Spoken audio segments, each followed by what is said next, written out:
The Late Night Alternative with Iain Lee on Talk Radio. We have ways of making you talk.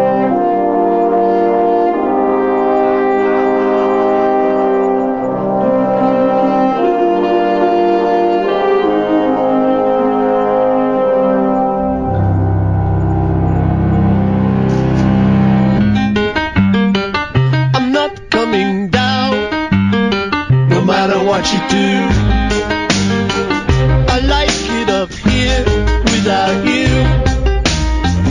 All right, Mr. Bellamy, we'll have you down soon. No one to tell me what to do, no one to hold my hand. Bellamy's got a lot to do, and I hope that you'll understand. Nobody here to spoil the view, interfere with my plans. Bellamy's got a job to do, and he's hoping you'll understand. Steady lads, easy does it. You don't frighten him. Here we go. I'm not coming down, no matter what you say. Up here anyway. Sit tight, Mr. Bellamy, it shouldn't take long. In the delusionary state, no wonder he's been feeling strange of late. Nobody here to spoil you, interfere with my plans. Bellamy's got a job to do, and he's hoping you'll understand. Steady lads, easy does it. Don't frighten him. Here we go. Here we go. I'm not coming down, no matter what you do. I like it up here without you.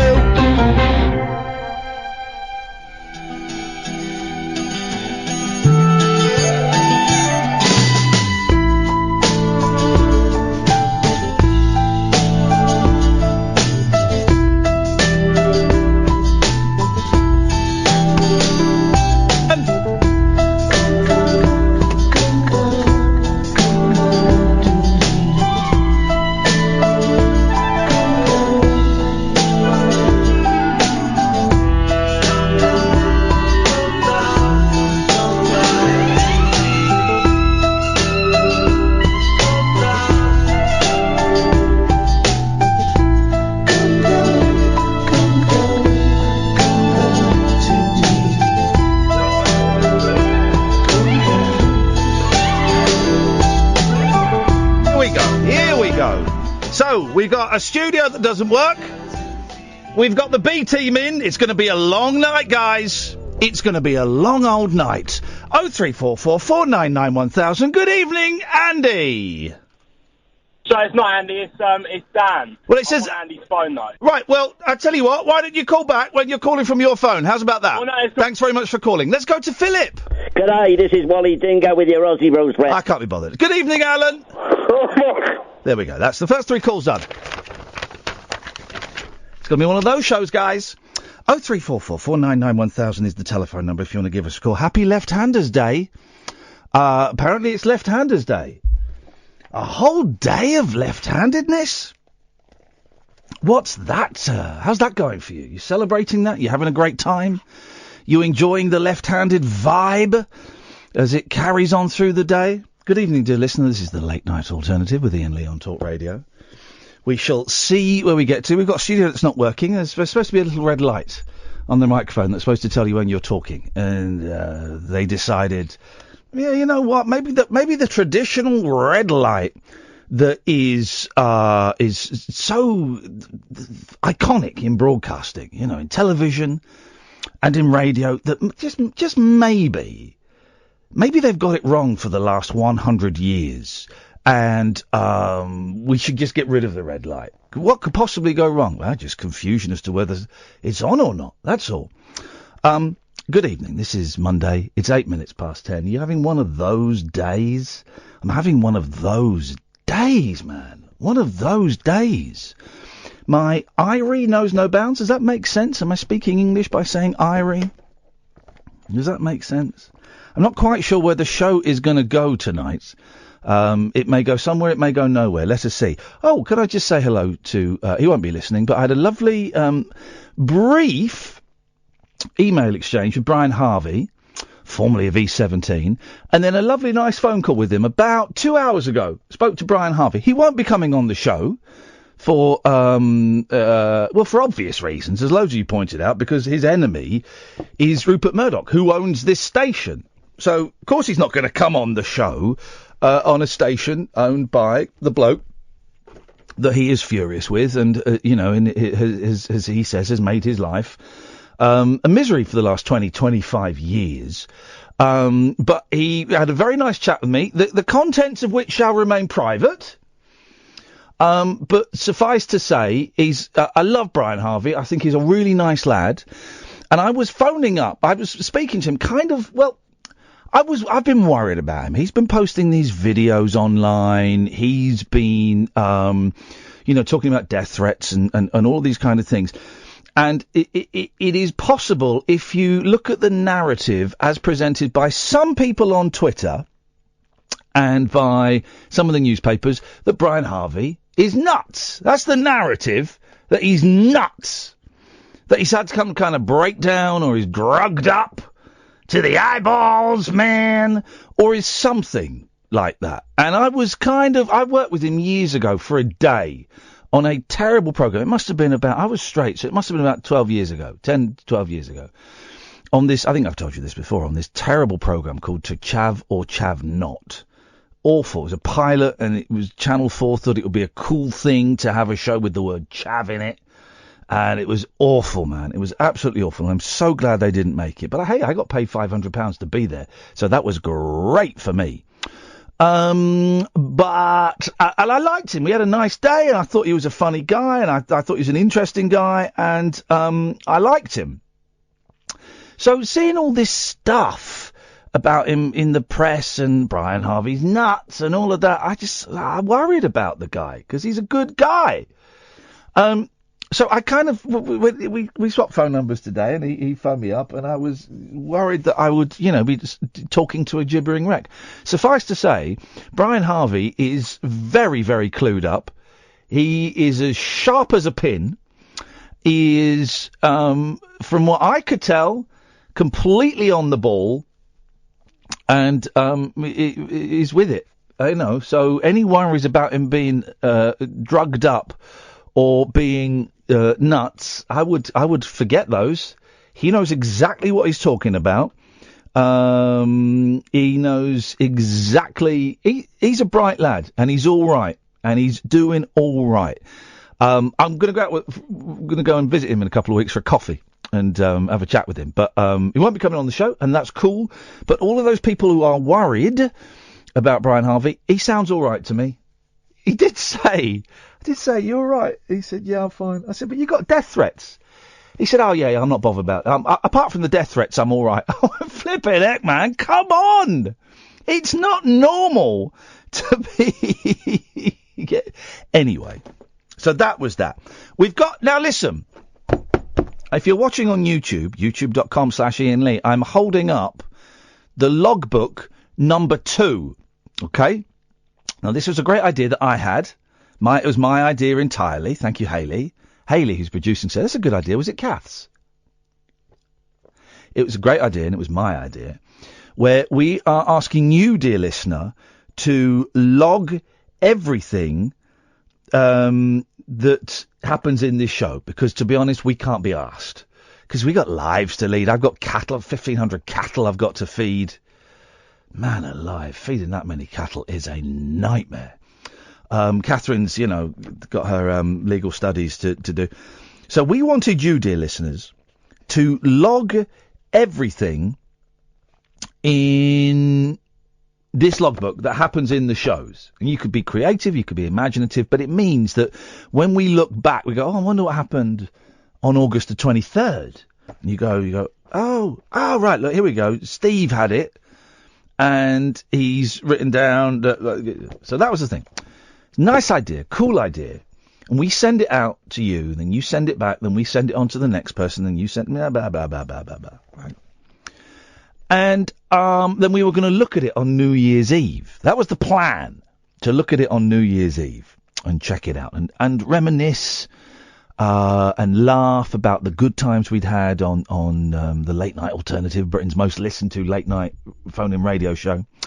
And we sent it out to Eben in Wales, and Eben dutifully filled it in and then sent it back. And we posted video footage of me and Kath opening the envelope, not opening the book, putting it in another envelope and sending it on to Gerard, who I think lived in Scotland, right? Well, then we never got the book back. The book never came back from Gerard. Outrageous. Now, he claims he posted it.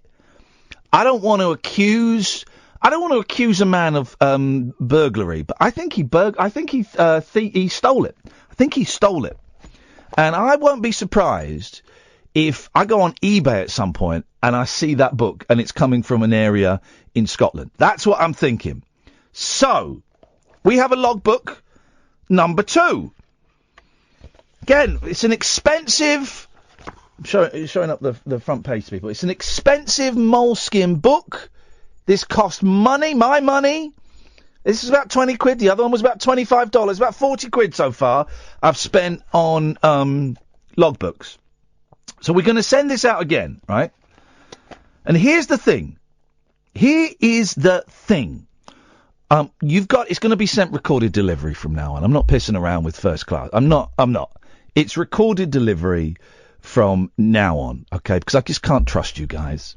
I cannot trust you to put a book in the post and send it back. I just can't, right?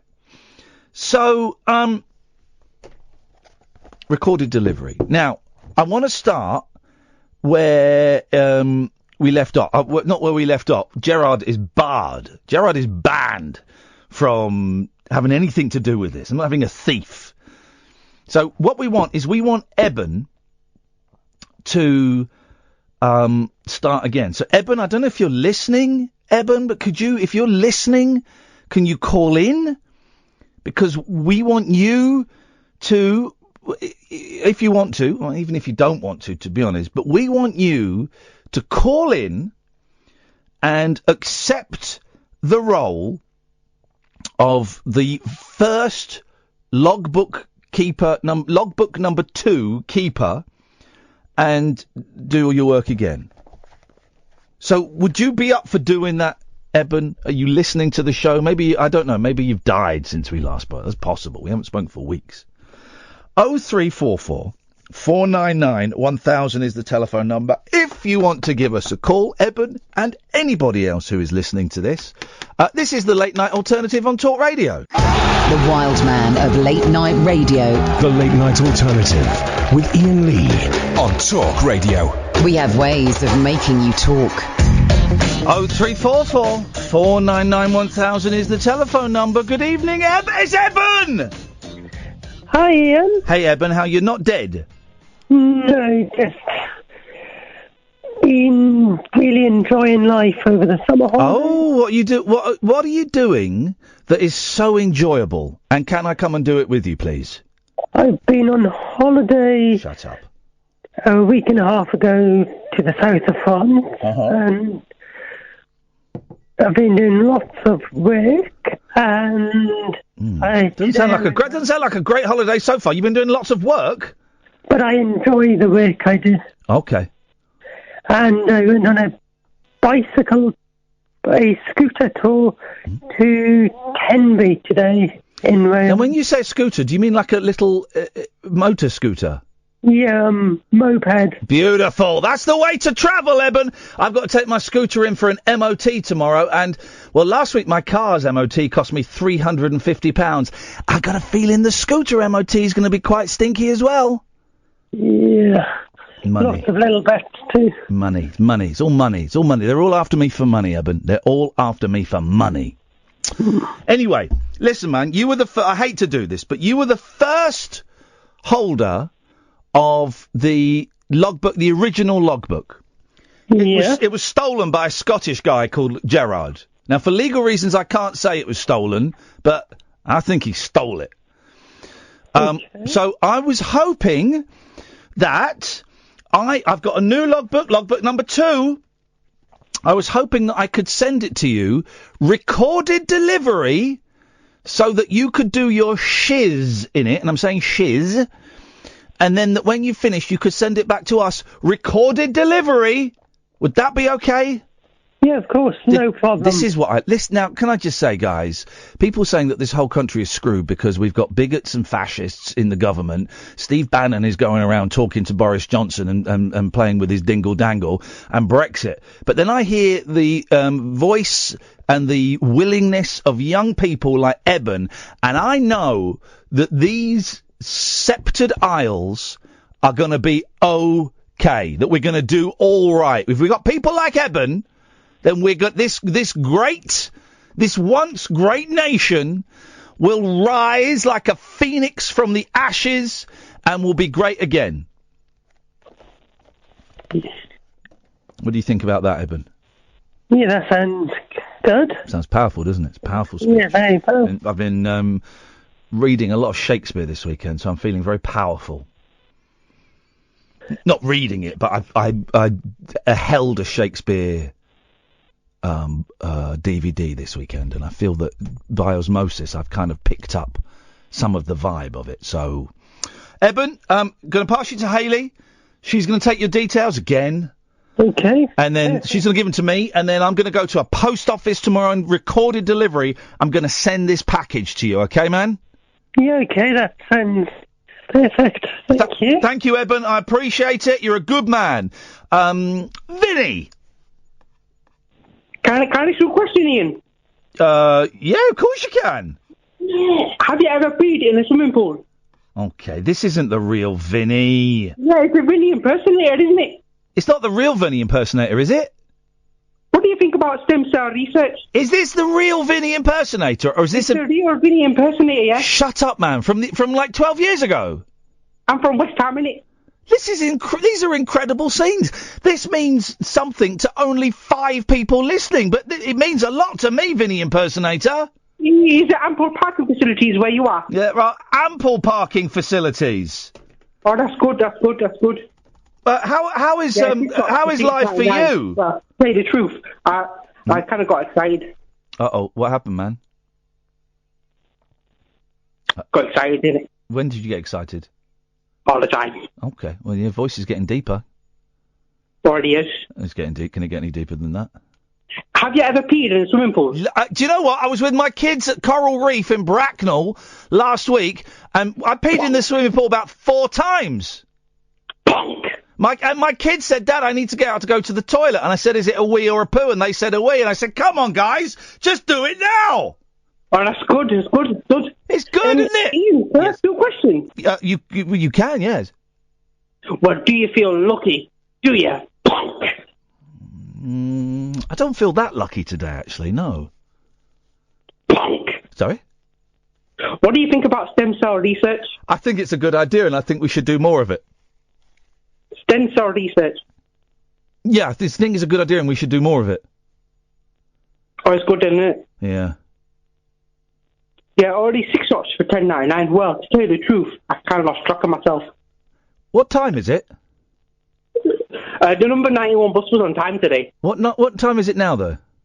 Yeah, but the number 91 bus was on time today. What day is it?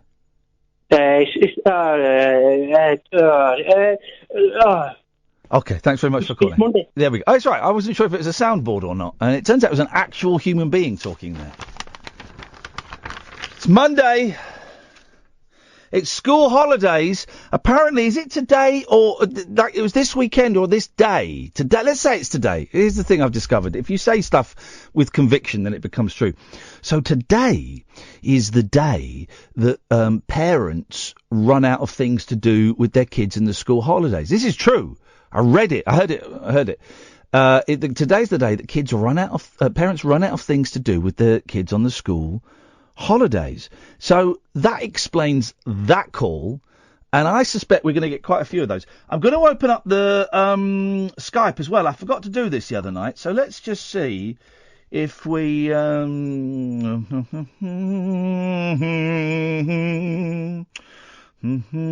got too many windows open on my computer, and I can't do it. It's going to be one of those shows tonight. I wouldn't, if you've got something better to do. Hello? If you got something better to do, I would, I'd go out and do it if I were you. You can Skype if it will log in. There's something very funny happening with this computer tonight. Don't quite know what that is. Something's happening.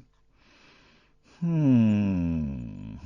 there we go. We're online. You can Skype Late Night Alternative, as well as calling 0344 499 1000.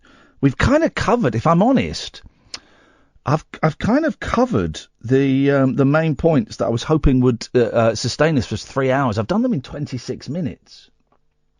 That's a little bit concerning. So I don't really know where to go for the last 2.5 hours.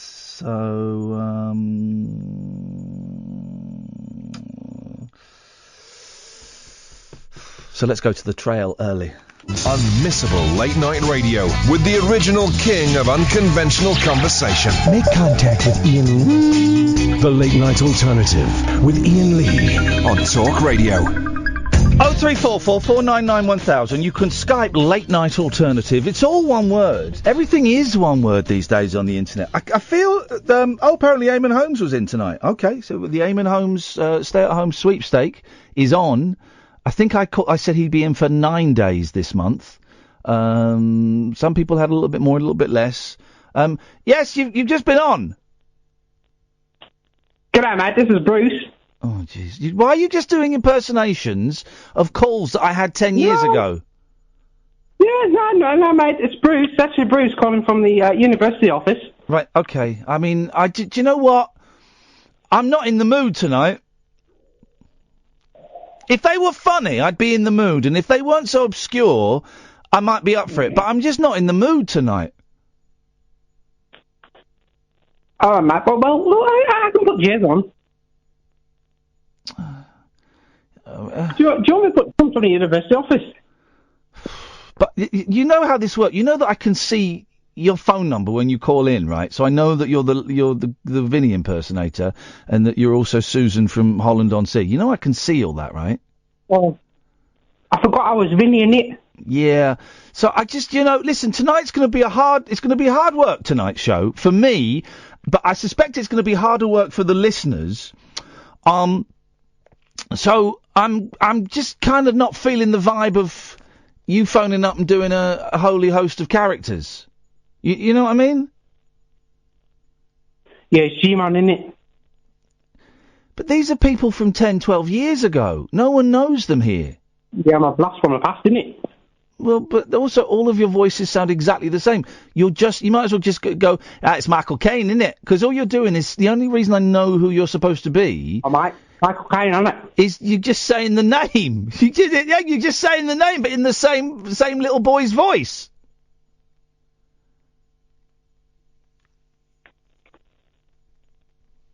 Do you want to listen to some Dutch music with me?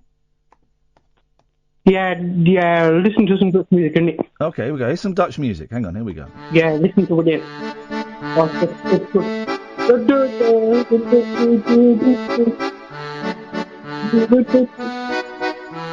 Ian!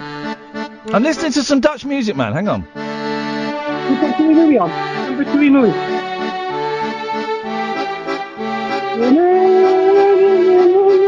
Yeah, I know this one.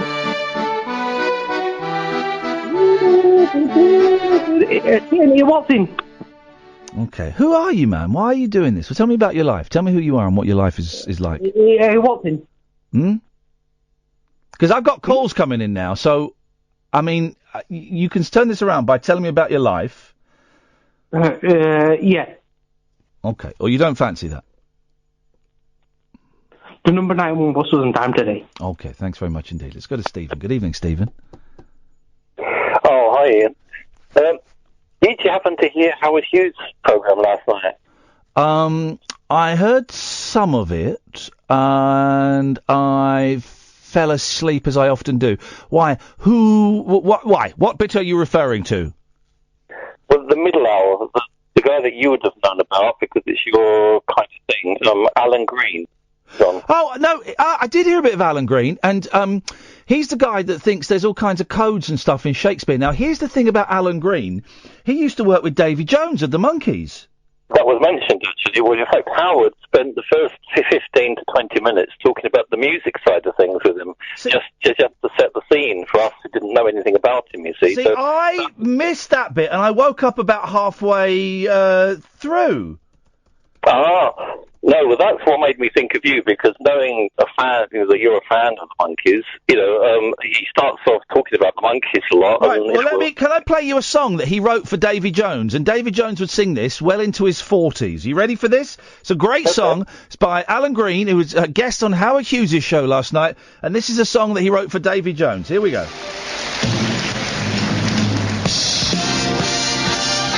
Hang on a minute. Let me jump forward a bit. Because it's not... Here we go.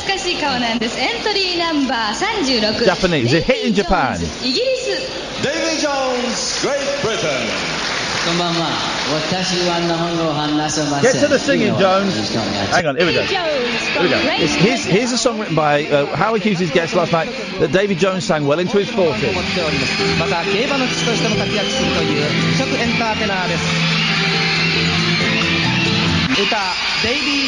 Keep saying Davy Jones a lot in this clip. Here we go. 36, baby. Here we go. So this is the song that he wrote, and enjoy. Davy Jones from Great Britain. Not the greatest recording, but really listen to the lyrics, Stephen. Here we go. Sung by a man well into his 40s. Can I be your steady guide? Can I take you out on Saturday night? You say yes, don't put up a fight, 'cause the fixed is alright for Saturday. It's quite romantic so far, isn't it, Stephen? Not bad, yeah. Yeah. You know I have a car. On Saturday night, I'm a big star. My friends say watch out 'cause of how young you are. But I've been watching you for some time, and I think that we're gonna go far. Baby, you'll soon be 16. Right, that means she's 15. He's singing a horny love song to a 15-year-old while he's in his 40s. Written by Mr. Alan Green, guest on Howard Hughes' show last night. But he's a nice guy. Apart from that pedo song, he's a nice guy. He said, Ian, that when the Monkees started, it was his dad, Alan Green's dad, that was watching it back in the 60s. And he said, come on, watch this thing. And he said, oh, no, I don't like it. And the reason for that was simple jealousy, because they lived around the corner from each other in Manchester. Oh. Alan Green was sort of like in a different region of part of Manchester to Davy Jones, and it was jealousy on Alan's part because he's thinking, well, I'm a musician and I'm trying to get on in the world, and there's this kid from a couple of miles away who's made it big in the USA and is part of this series, The Monkees. Oh, I can't stand him, and he said it was sheer irony that a few years later he became the musical director for Davy Jones. So, Here's the thing. Do you know how he made his money in the 80s? Apart from working with Davy Jones, he was, Arthur, the lovable drunk, played by Dudley Moore. Oh, yeah. He was an Arthur impersonator. Truly, yeah. He was an Arthur. I've seen video. I've got video footage of him impersonating Arthur. Anyway, that was Howard's show last night, and I heard a bit of it. I heard about him X-raying. I heard about him doing a concert in a church, and they tricked the owners of the church by turning all the lights off so his team could go and secretly X-ray an altar. It sounded fascinating. I might listen to it. At a later date. Well, I would do. I mean, it was not very esoteric the bit about Shakespeare, because it was where Shakespeare's buried. They did some X-ray thing around the tomb, and they found a cavity that is much bigger than would normally be found in a church and things like that. So I mean, it was typical Howard Hughes stuff. But had someone tuned in, it's the main thing. Shanty Pony. Sorry. Yeah, I will check it out, Stephen. Thank you very much for that. Let's go to Carey. Hey, Carey. Hello there. Shanty Pony. Yes, Carey. That was you. Shanty Pony. That was you. Did you have a good few days off? Shag a pony. Sorry. Oh. Hello. Hello. Hello, Carey. Good evening. Did you have a good few days off? Friday night, I took the night off, and me and my friend Conan went and saw Stephen Page live at the Union Chapel. It was a great gig. It's a wonderful venue, the Union Chapel. The only problem with it is that it's a church, right? It's an old church. And it's got a lot of natural reverb in it. So when Stephen was talking to the audience through the microphone, it was really hard to understand what he was saying, because it was like echoing everywhere. So a lot of his, and he's a very, very funny man. So a lot of his banter fell a little bit flat, because you just couldn't hear it. You had to really strain to hear it. But it sounded great. Kevin on the cello and Craig on the guitar. It was a great gig. Carey, had a great evening. I got the train into London. I got the train out of London back to my farm. I was living. I had to get up early to feed the cows. 1,500 cows. Yeah. It was great. How was your weekend? Well, funnily enough, I was driving along on Saturday, and a track came on the radio. I was listening to Zoe Ball, and a track came on the radio, and I thought, God, that's a Mark Bolan T-Rex track I've never heard before. Huh? And then when it went off, she said it was Miles Kane and his new single, Cry on My Guitar. Oh. And my God, it was the absolute rip-off of Mark Bolan T-Rex, and that's just my opinion. That's just your opinion, yes. But I remember the days when even if you played a few bars that sounded the same as someone else, they used to take you to court. Well, he's dead, isn't he, Bolan? So he can't sue anybody now. Well, yeah, and he's got no one on his side now. Because, no one's on his side because they all fell on the side of Roxy Music. Yeah. Hey, I tell you what, I was out, speaking of glam rockers, I went out to Aylesbury to meet someone, to take my kids and meet someone for a coffee in Aylesbury, right? Mm. So we went to Aylesbury, and then we walked in through this little tunnel, and there was this weird, multi-headed statue that my kids were terrified of, absolutely petrified of. And I went, go and stand next to it. I'll take a picture. I don't want to. Go and stand next. So I've got a picture of them sort of stood about 3 foot each away from the statue, sort of looking over their shoulder at it, thinking it's going to come alive.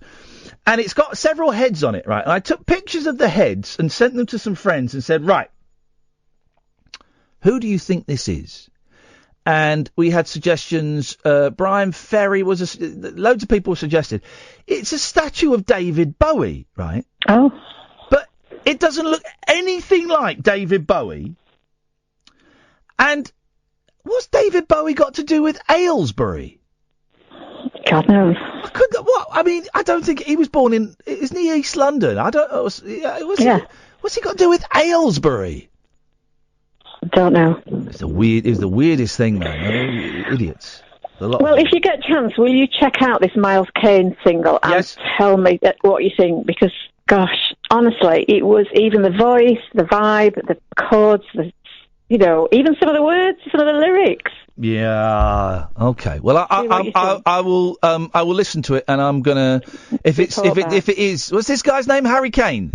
No, that's the other one. That's a footballer. Miles Kane. Miles Kane. Well, if it is, I'm going to go around and I'm going to throttle him. How dare he steal from our Mark? How dare he? He even said, I come undone, which is a Robbie Williams lyric. Oh. You know what I mean? It's as though he hasn't got any ideas of his own. He's a musical magpie. Hey, Aretha Franklin died. Oh, she died. I knew she'd been ill. Yeah. I think she died. I know she's been ill. I know she was very ill. I'm going to say she died because Limmy did I once met Aretha Franklin at a charity do. She was very down to earth and very funny. That usually mean that someone's died. So if I've jumped the gun a little bit there with Aretha, I apologise, but, you know, you might as well get it in early, I suppose. Yeah, you might as well. Yeah. Here's the thing. I thought she died already. Did you? Yes, I did, yes. Oh, dear. Yes, I did. I thought she died already. There was someone else. Oh, no, that was just it. All right, Kerry, thanks. All right, goodbye. Tatty bye. 03444991000. This is Talk Radio. Across the UK, online and on DAB. The Late Night Alternative with Iain Lee on Talk Radio. 03444991000 is the telephone number. You can Skype as well. Late Night Alternative is all one word. It's Monday, man. Let's ease into the week. I'm knackered. I had a great weekend. My boys came and saw the farm. They loved it. Although, we had to, and this was an app that was recommended to me by Andrea, who calls the show a lot, right? She told me about this ghost hunting app you can get on your phone, okay? And what it does is it gives you like a little radar, and it picks up all of the ghosts that are nearby you, and it tells you that there are ghosts nearby. And it tells you what kind of ghosts they are. Right? This is an app. And so my youngest, the 6-year-old, do you remember he came in and was all gobby with you guys and was asking for ghost stories from you, and then when you started telling him the ghost stories, he burst into tears, that guy? So he spent all Sunday, all day yesterday, playing with this ghost hunting app. And then he got a bit overtired, right? And because he'd been up all day and he'd been up early, and then he started, and he bricked it. He got terrified and started crying, and then he was in the bath and he was crying, and then I pulled a towel off of the rail and it clipped the door handle and it made a noise, and he started crying and he was crying, and I was getting fraught, and then my eldest was scared, and my eldest wouldn't go into the bedroom to get his pyjamas because he didn't want to leave me, and everyone's crying, and I'm going, come on, guys! Right, do you want me to delete the app? Yes, I do. Right, deleting the app. That's it. The app is deleted. And I know that tomorrow morning you'll ask me to download it again, and I never will. It was that kind of vibe. And of course the next morning he wanted me to download the app. Oh, man. By the way, as well, you know, I'm in this new farmhouse now, which is probably haunted. I think it's built on an ancient Native American burial ground. And at some point in September, I'm going to have a seance there. Midnight seance, Saturday night. Going to stream it live. Kath's going to be there. My mate Scott Balcony, Dan, Dredge, and you will be there, dear viewer. But you'll be watching it on my YouTube channel. And so many people now, so many sensible people, so many people of books, reading and science have come up to me and said, you know what? I don't think you should be doing that seance. Sorry? I don't think you should be doing that seance. You know seances are nonsense, right? Yeah, I do, but I don't know if you should be messing with that stuff, man. My sister, who has a degree in English literature, the most intelligent person I know. I don't think you should be But, Joe, you know it's rubbish, yeah? Yeah, I know it's rubbish, but I just don't think you should be... I don't think you should be playing around with stuff like that. Are these people idiots? It makes me all the more determined to do it. It makes me all the more determined to have a seance. What do you reckon, Jackie? You in? All right there, lad, it's the Plastic Scouser. Hey, Jackie! Hey, Jackie! Yeah, I just thought I'd phone you up, like, and tell you how to talk proper Scouse. Oh, you were on my Facebook chat earlier on. I was before, mate. That's why I'm phoning you up now, so you can learn how to talk proper, like what they do over there, all right? Yeah, Jackie. You've got to get that at the back of the throat, lad.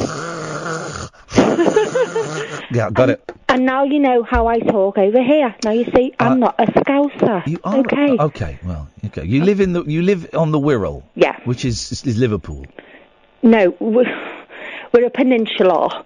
We're between Liverpool and North Wales, and we're the little sticky out bit. Then why don't you speak with a Welsh accent? Aha! Not with a name like Parry. You know, that's just marriage only, I'm afraid. Are you related to Mike Parry? Who, Parry? Who? Who? Mike Parry. Probably somewhere down the line. Not. That's my married name. My Mike maiden Parry? name. Yeah, my maiden name was Kemble. Kemble. Oh, that's a bit posh, isn't it, going up in the world from the Parrys? Yeah, my mum was from Yorkshire. Yeah. Yeah, Ebar, Gumlad and all that. You know that seances aren't real, don't you? I've been to a few. Yeah. I don't. Yeah, I'm a bit sort of. Yeah, go for it if you want to do it. It's up to you. It's your house and everything. No, but you know, you've just got to be careful, I think. You've got to be careful of what? What you might bring in. Well, I'm not going to bring anything in. Are you talking about Kath coming round? You try it. Well, no, you do, no, because you can't talk to dead people, particularly not with a bit of wood that is made by Waddingtons and a glass. Yeah, well, a seance and a Ouija board, I would imagine there's a little bit different there. Ouija boards are a bit bad, aren't they? They're a bit bad? They're a bit bad. Well, hang on a minute. Why? Well, I've been to a Ouija board one as well. I mean, I was only a kid then, and it was a bit. Don't like that. I watch all the Most Haunted and all that rubbish on the telly when that used to come out. So you enjoy watching things like that. Yeah. I like things like that. But there you go. If you want to do it, you go and do it. It's your house. Come round to my house and do a Ouija board with me, Jackie. Oh yeah, right. Okay. You pay me train fare and everything. I'll get down there. Get out of here, you loser. Speaking of losers, good evening, Jerry. Hello. Hello, Jerry. How are you? I'm pissed off. Why, what's wrong? Well, nothing. I don't know. I'm just a bit pissed off tonight, you know. I was just, a bit tired. A bit tired, maybe. Been a long old weekend. Good weekend. Best weekend since Manchester weekend. But it's a good old weekend. I loved it. But I'm tired, and I'm a bit, you know, and I've got unpacking fatigue, right? I've filled up everywhere that I can with unpacked stuff, and I've still got loads of boxes of stuff to unpack. I've got nowhere to put it. Have you got a game room? Have I got what? Game room. No, mate. I'm 45-year-old man. I've got an office. Okay. And also, right, get this. So the bin men come on Fridays, right? And on the first Friday they collect your rubbish, and then the second Friday they collect your recycling. Jeez, well that's stupid. Where I come from, they collect both on the Thursday.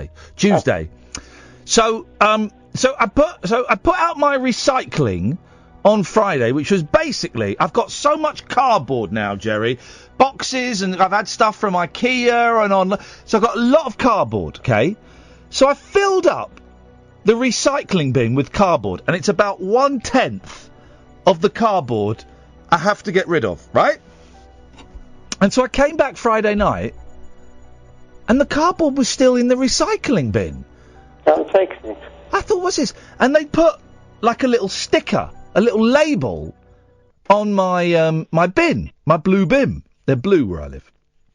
And it said, "We could not empty this. It is contaminated. Here is a list of things we cannot recycle," right? Cardboard was on. They cannot recycle cardboard where I live? Putting their money in it, that's why. What? But hang on a minute. Cardboard is one of the most recyclable things of all time. You can make more cardboard out of it. And they'd left. I've never known such a nonsense. I've never known it. I was fuming. How many recycle bins have you got then? I've got one recycle bin. What do you mean how many recycling? I've got a recycling bin. I've got a rubbish bin. Got a guard. Shut up! I'm listing my bins.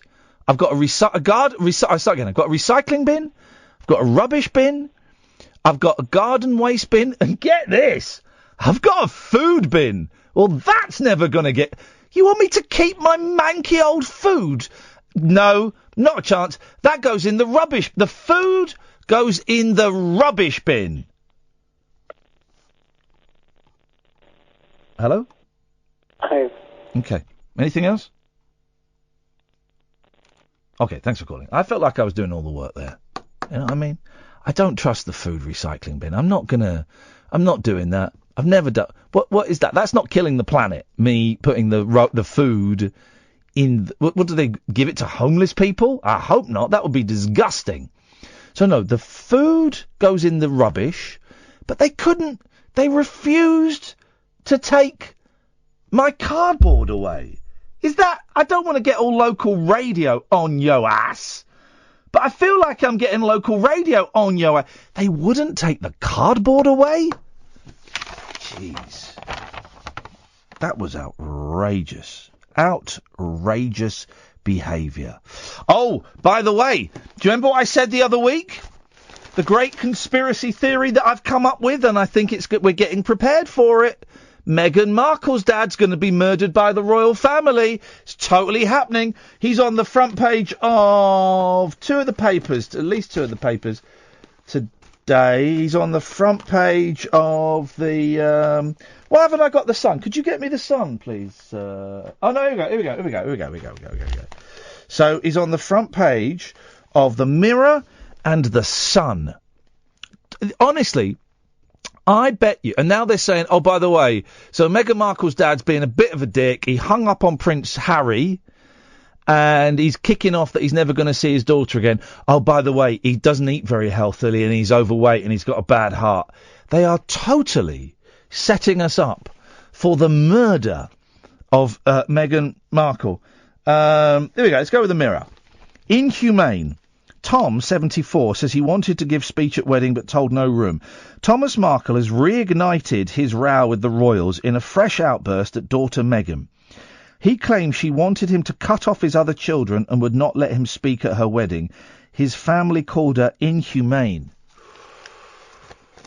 I'm kind of coming down on the side of the royals on this, and actually they should take him out. Because this guy's a pain in the ass. This guy's going to... This guy is going to drag our country and our royal family through the Texan mud. Meghan Markle's family... Oh, it's her sister. Her sister's an idiot. Meghan Markle's family has branded her cruel and inhumane for allegedly snubbing their dad. The sister's a dick. It came after Thomas Markle Sr. claimed Meghan told him he could not make a speech at her wedding to Prince Harry as there would be no room for it in the Windsor Castle extravaganza. Last night, her half-brother, Tom Jr., 51, told the Mirror, for a few quid, I bet they gave him 50 quid and a packet of tabs. Told the Mirror he believes she has changed since joining the royal family. Of course she's changed. She's a member of the royal family, you absolute pudding. One of the greatest family in the world. Remember, those guys are better than you. They're better than me. I'm British, so they're better than you. Yank. He said, throughout our lives, Dad always put Meg first, above me and my sister. But if what he's saying is true, it appears she is abusing his love for her. It's selfish, cruel even.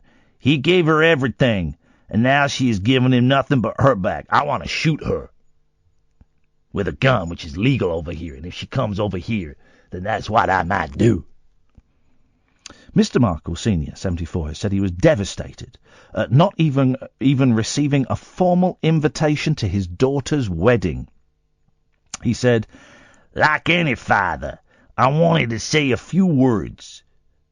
I was going to recount how she brought the news to me about dating Harry.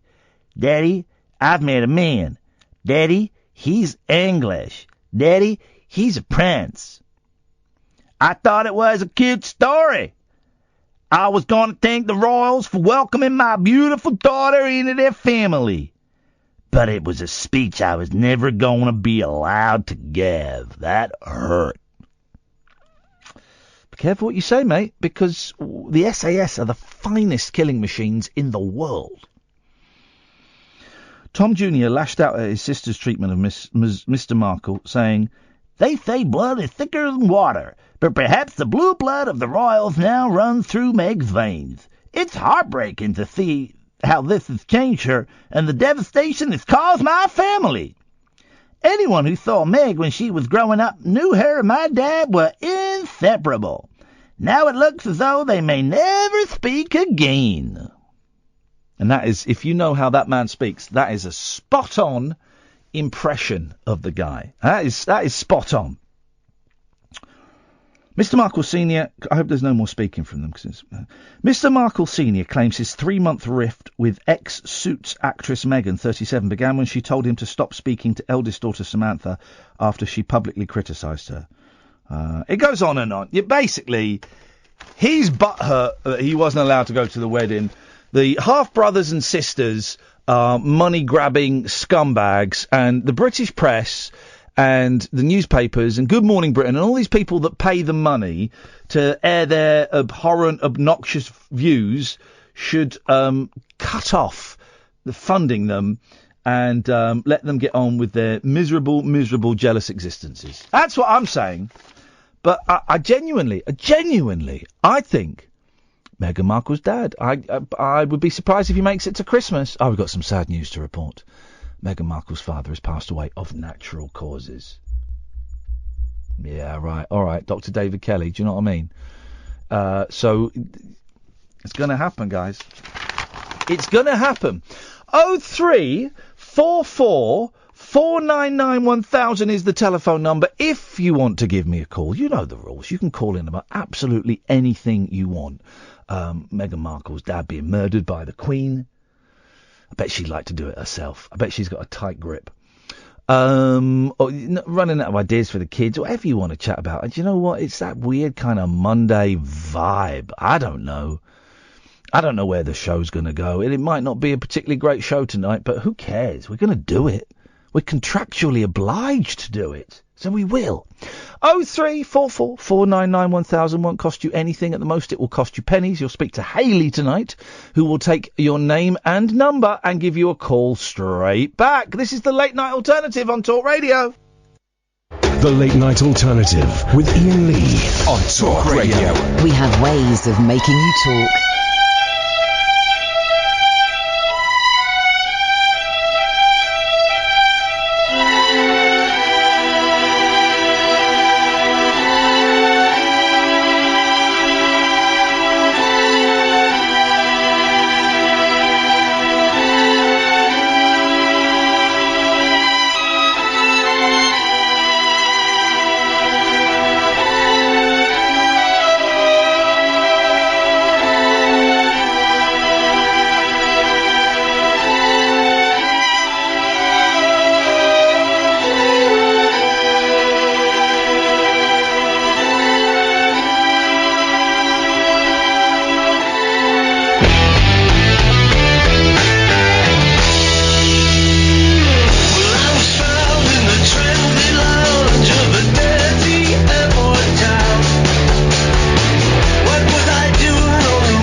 Later 21st century period McCartney. It rocks, man. It kicks ass.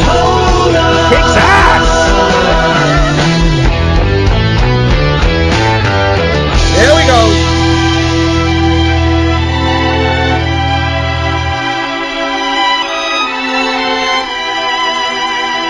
Okay, that bit's a bit silly. That bit sounds like Gem. Do you remember Gem? Not as in truly outrageous, truly outrageous. Gem, the woman. I had one of her albums. It was good.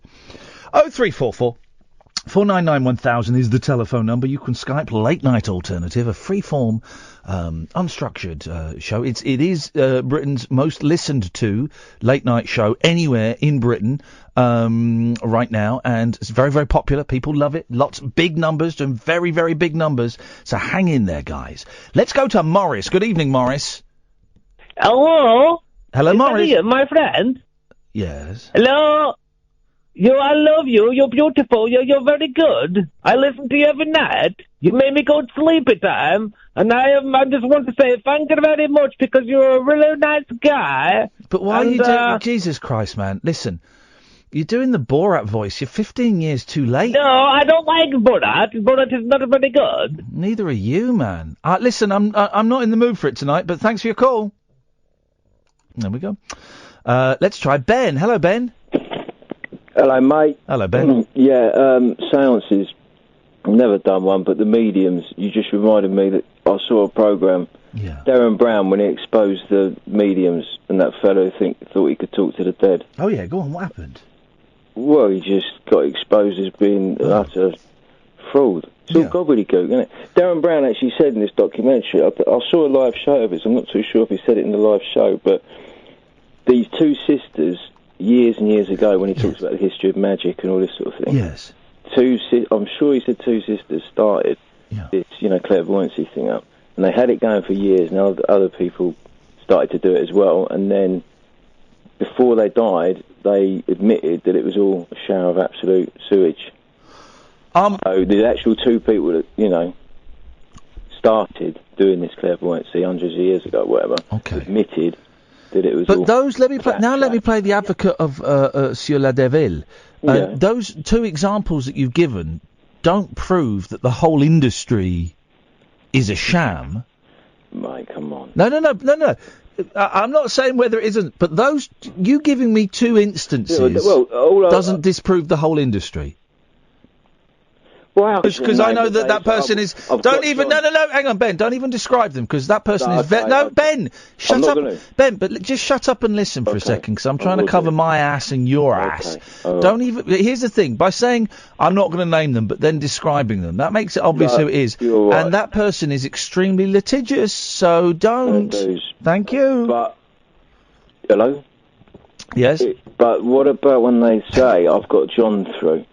And John's telling me to tell you to feed the cat or water the daffs. Hang on a minute. Whoa. Well, when they're on the stage, it's never anything. Hang on a minute. Did you just get a message from a guy called John about a cat? A cat. Because my Uncle John died 6 months ago, and he loved my cat. Right. So how did you do that then? How do you explain what you just did then if it's all fake? Well, I'm a clairvoyant. Well, then there you go. Then you see, something is coming through you. Yeah. I'll come through you in a minute. Something is. Well, listen, I think it's all bullshine. But the number of people, Ben, when I've said surely they'd be studying at Oxford and Cambridge and Harvard and all these scientists. Oxford and Cambridge and Harvard, you say? Well, sure. No, they would be. There's none. Go up to Oxford and speak to these professors, or try and get a government loan to then start up a college course where the government are going to. You're never going to get anywhere. It's nonsense. Okay, but then how come whenever I tell people I'm going to do a Ouija board séance? Because it's fear. Because we're all conditioned, aren't we? But why are people scared of it's owned by Waddingtons, right? It's a tiny little bit. I told you the most haunted place in London. Was on the 14th floor of a tower block in this flat, number 3A or something, you wouldn't believe me. But if I said it was down some country lane, some big old detached house, thatched roof, you'd believe me. It's because we're conditioned with, I think all the horror films and all the stuff we've seen with the houses, it's always a detached house, it's never a flat, it's never a bungalow. The most haunted house in England is a bungalow down in Eastbourne. It's just nonsense. You're more likely to believe it's a big detached house, all these big grounds, and you know what I'm saying. We're just influenced by our surroundings, aren't we? We've been programmed to believe. How many horror films, how many big Hollywood films have we seen with flats and tower blocks being haunted? None. You know what I mean? That's my opinion. Anyway, I'll just continue. I'm looking at Ouija boards on Amazon. Yeah. You can buy them on Amazon, right? And I want to find I want to find. Just saying to myself. But you've got to touch the Ouija board, innit? I want to find. You've got to touch the glass. Well, you've got to have a glass or a planchette. And then you have to place your finger on it, but everyone swears they're not pushing it or influencing it in any way. Mate, that glass will never move unless somebody touches it. Well, look, here's a review of a Ouija board on Amazon. Right. It works! Didn't believe in that before. I tried it with my friends. P.S. Very well-made board. It all works off the fear, though, doesn't it? Hang on a minute. Why don't you, Ben, say hello to George. Hello, George. Hello, Ben. Hello. Ben, George, what do you reckon to what Ben is saying? Well, he's wrong. Go on, tell him why. Because of what I experienced about 42 years ago. Right. And I didn't have a Ouija board. I think Ouija boards were banned for a while. I don't know when they lifted the ban on them, but I had Scrabble letters and a yes and a no. Yeah. And three friends and the four of us sat down, and the lady that was conducting the seance, she said, is there a spirit in the house? And nothing happened. And I sort of laughed and tried again, and nothing happened the second time either. But the third time, is there a spirit in the house? The glass moved to yes. And Kay was the lady conducting the seance, and she asked the spirit to identify itself, and it spelled out David. Now, I had a close friend called David who had died a few years earlier, and lots of coincidences had been happening that just couldn't be coincidences in my life. Or they could be coincidences. It's an uncommon name, though, David. Yes, but David came through and gave three messages to me. The first was that he was worried about his sister, said she had to go and see a doctor urgently. Yeah. The second one, the glass moved very quickly to three letters repeatedly, OCP, OCP, OCP. Kay asked, are these the initials for a book? And the glass moved. But hang on a minute. This doesn't get right. This doesn't. This proves that. This doesn't prove that Ouija boards work. This could simply mean, and Ben, I don't know what you think about this, that Kay's good at pushing a glass. Yeah. No. Nobody was pushing the glass, and as things developed, I was able to communicate with David just on my own, and so the glass was moving completely on its own. With my finger on it. Right, okay, so you were pushing the glass. No, I wasn't pushing the glass. Because psychologists would argue that the glass is being moved, if your fingers are on it, are either a deliberate attempt to try and prove something, or a subconscious thing. I mean, it developed into automatic writing, and then it developed to me being able to hear David's voice in my head. And I was taken on a 5-month trip in which many voices spoke in my head. And Ben, what are your thoughts on George's 5-month trip? Well, it was a long time ago. I mean, was this 42 years ago? Yeah, and I spent nearly 6 years trying to write a book about what happened to me in those 5 months, which I never completed. Yeah. But I don't think anything's going to work for you, Ian, in this séance, because unless you're open to the possibility that you could communicate with something out there. I am open to the possibility. There's no point in doing it if you're not open to the possibility. Ben, thanks for that. I want to. This could be fun. George, say hello to Ken. Hello, Ken. Hello, is it George? Is it? Hello, Ian and George. Yes. Yes, George. Yes. Clairvoyancy and seances, in my opinion, much of it is fakery and not genuine, but some of it is genuine. In fact, necromancy is what the clairvoyants are actually practicing, George. Necromancy is trying to contact dead spirits.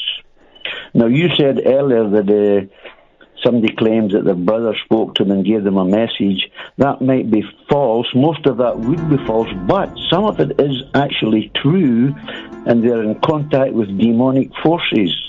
And the demonic forces can pass on a message by telling lies to deceive the people.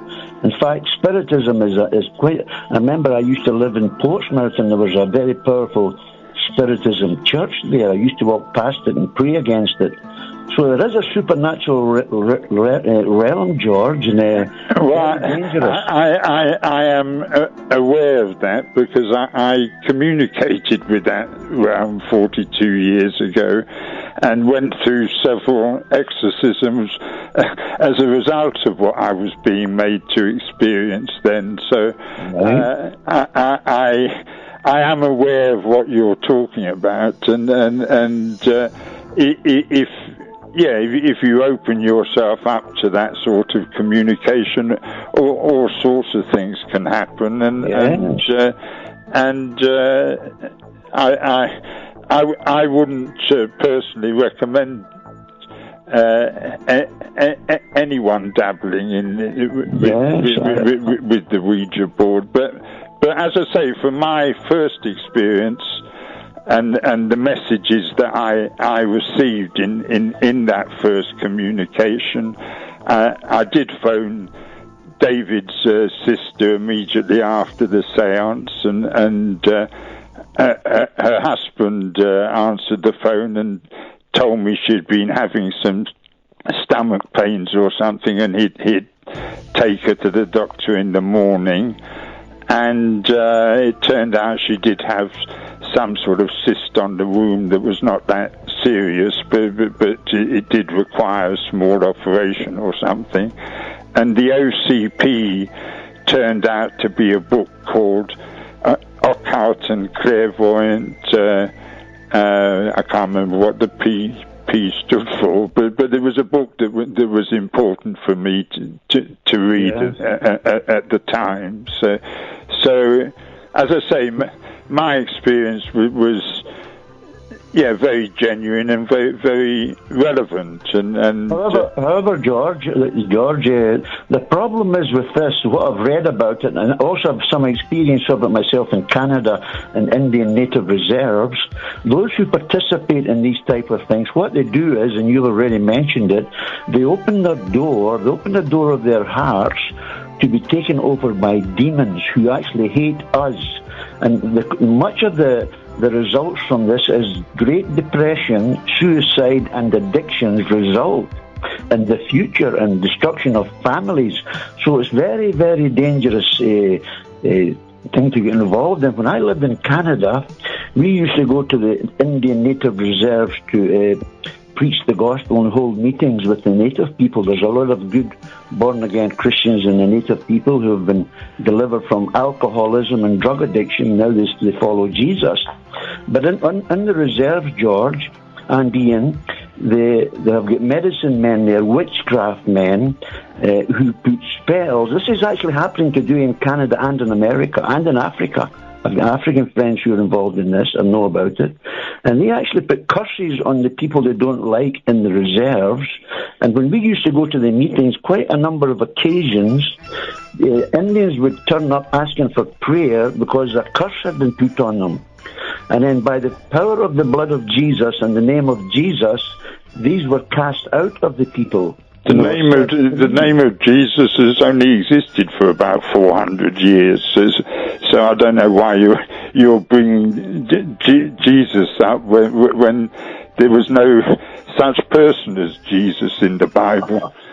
Come on now, well, that's another subject, George. We're talking here about the seances and clairvoyance and supernatural. There is a supernatural realm, and also it's highly connected to drug addiction and drug taking, which will greatly increase the closer we come to the second coming of Jesus. So I would just say to anybody who's listening, Ian, that if you're tampering with these things, be very careful. And if you feel that you've been cursed or if you've come under a depressive spirit, I would encourage you to find a good born-again church, a Pentecostal church, even an African Pentecostal church. What second coming of Jesus are you talking about? I mean, in Matthew, Mark and Luke's Gospel, he said he would return during the lifetime of the generation that he was talking to. And he never did, so that makes him out to be a false prophet in those Gospels. No, George, you've got it wrong, George. Jesus is coming back when Israel is returned to back their homeland, and that happened in 1948, when they also gained control of Jerusalem. They now have sovereign control of Jerusalem. Now we're in the season when Jesus can return, George. We don't know the day of the hour, George, but we know the season, and we are in it now. The clock is ticking for the second coming of Jesus, and the whole focus of world attention will be on Israel and Jerusalem. You really don't know what you're talking about. Okay, that's what the Bible teaches, George. Maybe you should read it with an open heart. But that's your choice, my friend. I'm not here to judge you. I've read it a lot deeper than you. I've read it a lot deeper than you've read it, Ken. Read it from beginning to end twice, and the second time I was guided by my late friend David to read it and understand it, and understand that all the characters within it are fictional characters, but there's a deeper story being told beneath the fictional stories. Yes, well, do you know how many prophecies that Jesus the Messiah fulfilled when he came here approximately 2018 years ago, George? Jesus the Messiah, George, literally fulfilled 351 prophecies written in the Old Testament to prove he is the Messiah of Israel. Why does every gospel contradict the other? Why is the inscription on the cross different in every gospel?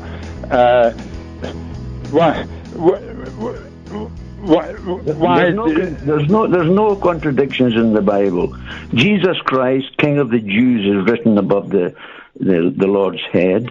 Every gospel writer describes a different inscription on the cross.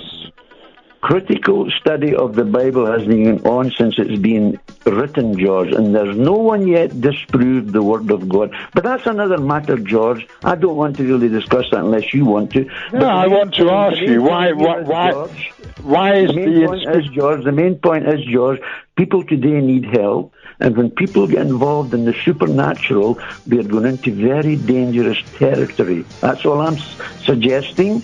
And I would encourage people to be very careful. Ouija boards, clairvoyance, seances. When yoga, in yoga. I'm not disagreeing with you on that point. But I'm still asking you the question: why is the inscription on the cross different in every gospel? Tell me where it's different. But just pick up your Bible and read each gospel's version of what the inscription was, and each gospel has a different version. Well, tell me where it's different. Tell you where it's different. Yeah, tell me what the words are. What's different? I should be able to tell you off the top of my head, but read it and you will see that each one is different. Well, what is different? If you're making that claim, you boldly, which you're entitled to make, all I'm asking you is support that with what is different. What words are different? I'd have to get my Bible out and quote each different Gospel's version of it, but you can do that for yourself. Well, can I ask you a serious question, George? I believe you're an older gentleman and you're a precious soul to God. One day we will die. Where do you plan to go, George, when you die? Heaven or hell? In my mind, we all return to where we came from, and we've all forgotten where we came from. And I'm sure the story has a happy ending for all of us. No, that's I see us as being spirit beings trapped in these human forms, and when we die, our spirit is released and returns to where it came from. Well, that's your opinion, George, and you're entitled to that. However, the Bible doesn't teach that. The Bible teaches there is a judgment day for all after death, and there's a place called heaven and a place called hell. And God does not want anyone to go to hell, so he sent his son Jesus to die for my sins and our sins, take our punishment. I think we're in hell. I think from the dead. I think this is offers us forgiveness, George. Now, if you don't receive your forgiveness before you die, this is what the Bible teaches, not what I teach. You don't know what the Bible. You don't know what the Bible teaches. You. Okay, I've had enough of that. Thank you, George. Thank you, Ken. 03444991000 Talk Radio. The Late Night Alternative with Iain Lee on Talk Radio. We'll get you talking. 0344 499 1000 is the telephone number. I don't like Idris Elba, and I think he's a terrible actor, but it would be great if he was Bond, because I can see it's really annoying load of racists. I don't think he will be, but it's really a lot of racists. I'm never going to watch Bond again if it's Black Bond. Okay. I don't know. Have you read the books? He's white in there. Actually, his colour's not specified, but I hope they do a Pakistani Bond. That's what I want. I want a Bond who is a different... Hang on a minute! Letterboxes are red!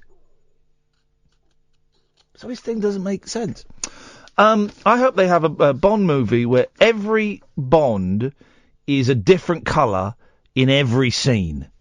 That would work for me. Would that work for you, Jack? Yeah, I'm up for it. Every Bond, each scene, Bond changes into a different ethnicity. Yeah, I'm up for it. Chinese Bond, Japanese Bond, Pakistani Bond, an Indian Bond. There's a black Bond that covers a lot of countries, but I can't be bothered to go through all of the countries. That should be the theme tune. Would the music have to relate to the race of the... Well, I think just to keep the racists slightly on side, yes, it would. If it would be a little bit of... For the Indian Bond, it would be the Bond theme, but a little bit of it would be on sitar. Yeah. Hang on, Bond theme, sitar. It's got to be... it's got to... Here we go. They'll be playing... this. This is what they'll play. Here we go.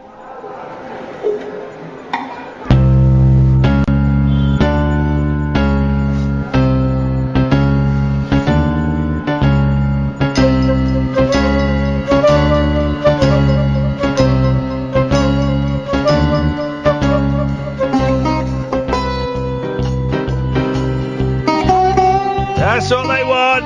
Let's have an Indian Bond. I'd watch it. I'd totally watch it. Indian Bond. I'm in, man. And this will be the theme tune. There we go. I'm in. Anyway, Jack, you've not called in to wind up the racists. Or maybe you have. I don't know. I don't know if Julia's listening at the moment. She's probably asleep. But what have you got for us, Jack? Well, I've called up to ask you if you've ever experienced burnout. You don't mean the video game, do you? Tell me more. Go into more detail. Well, basically, I think I might be experiencing it at the moment. Okay. And I've got 2 weeks off from Friday this week, and I'm kind of like thinking about retreats, and I've been doing a lot of Googling today, and I didn't know if you'd ever been to one, whether you found it useful, whether it was a waste of time. It would be a lot of money. It looks like it's a lot of money. They don't all have to be. I haven't been on a retreat. I think some of them... I don't think that... I think a lot of them are going to be booked up. This is the thing I found. I looked at doing a Buddhist retreat once where you basically meditate all day, but then you've got chores to do, like cleaning the kitchen and stuff like that. I looked at that a while ago. I do know people that have gone on sort of retreats where you have to be like silent for a week. Yeah. Is that the kind of vibe you're after? No, I think that's a little bit too professional for me. Okay. Because that's quite hardcore, isn't it? Where you're not allowed to speak for a week. Yeah, that's quite intense. That would drive you nuts. But I was thinking more of like a stress relief, time out, relaxation. You're describing a spa. Yeah, I was thinking that, but that's a spa. What about mindfulness and stuff, and like recharging and finding your inner, what do they call it? Your centre? Your centre, your inner child, you're realigning your chakras. Yeah, because I'm just a bit all over the place. I haven't done anything like that. I mean, you don't have to go away to learn mindfulness. You know, you can do courses. You can learn it online. You can do an app that will, Headspace is a great app. But going away. Here's the thing, right?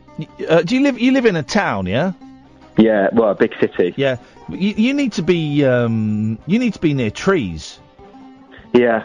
You need to be near trees and in nature. I've moved out to the country now. I'm on a farm now.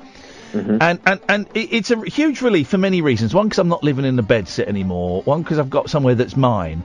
But also, I'm surrounded by fields and by trees, and it just feels so much better, man. Yeah. Nature, being in nature, it's such a hippy-dippy cliche, but it's true. Getting away from trains and cars and buses and, lots of shops, and just being around nature, it's great. Yeah, and I think it would be a bit cheaper because they're looking at like $1,000 for a few nights. No.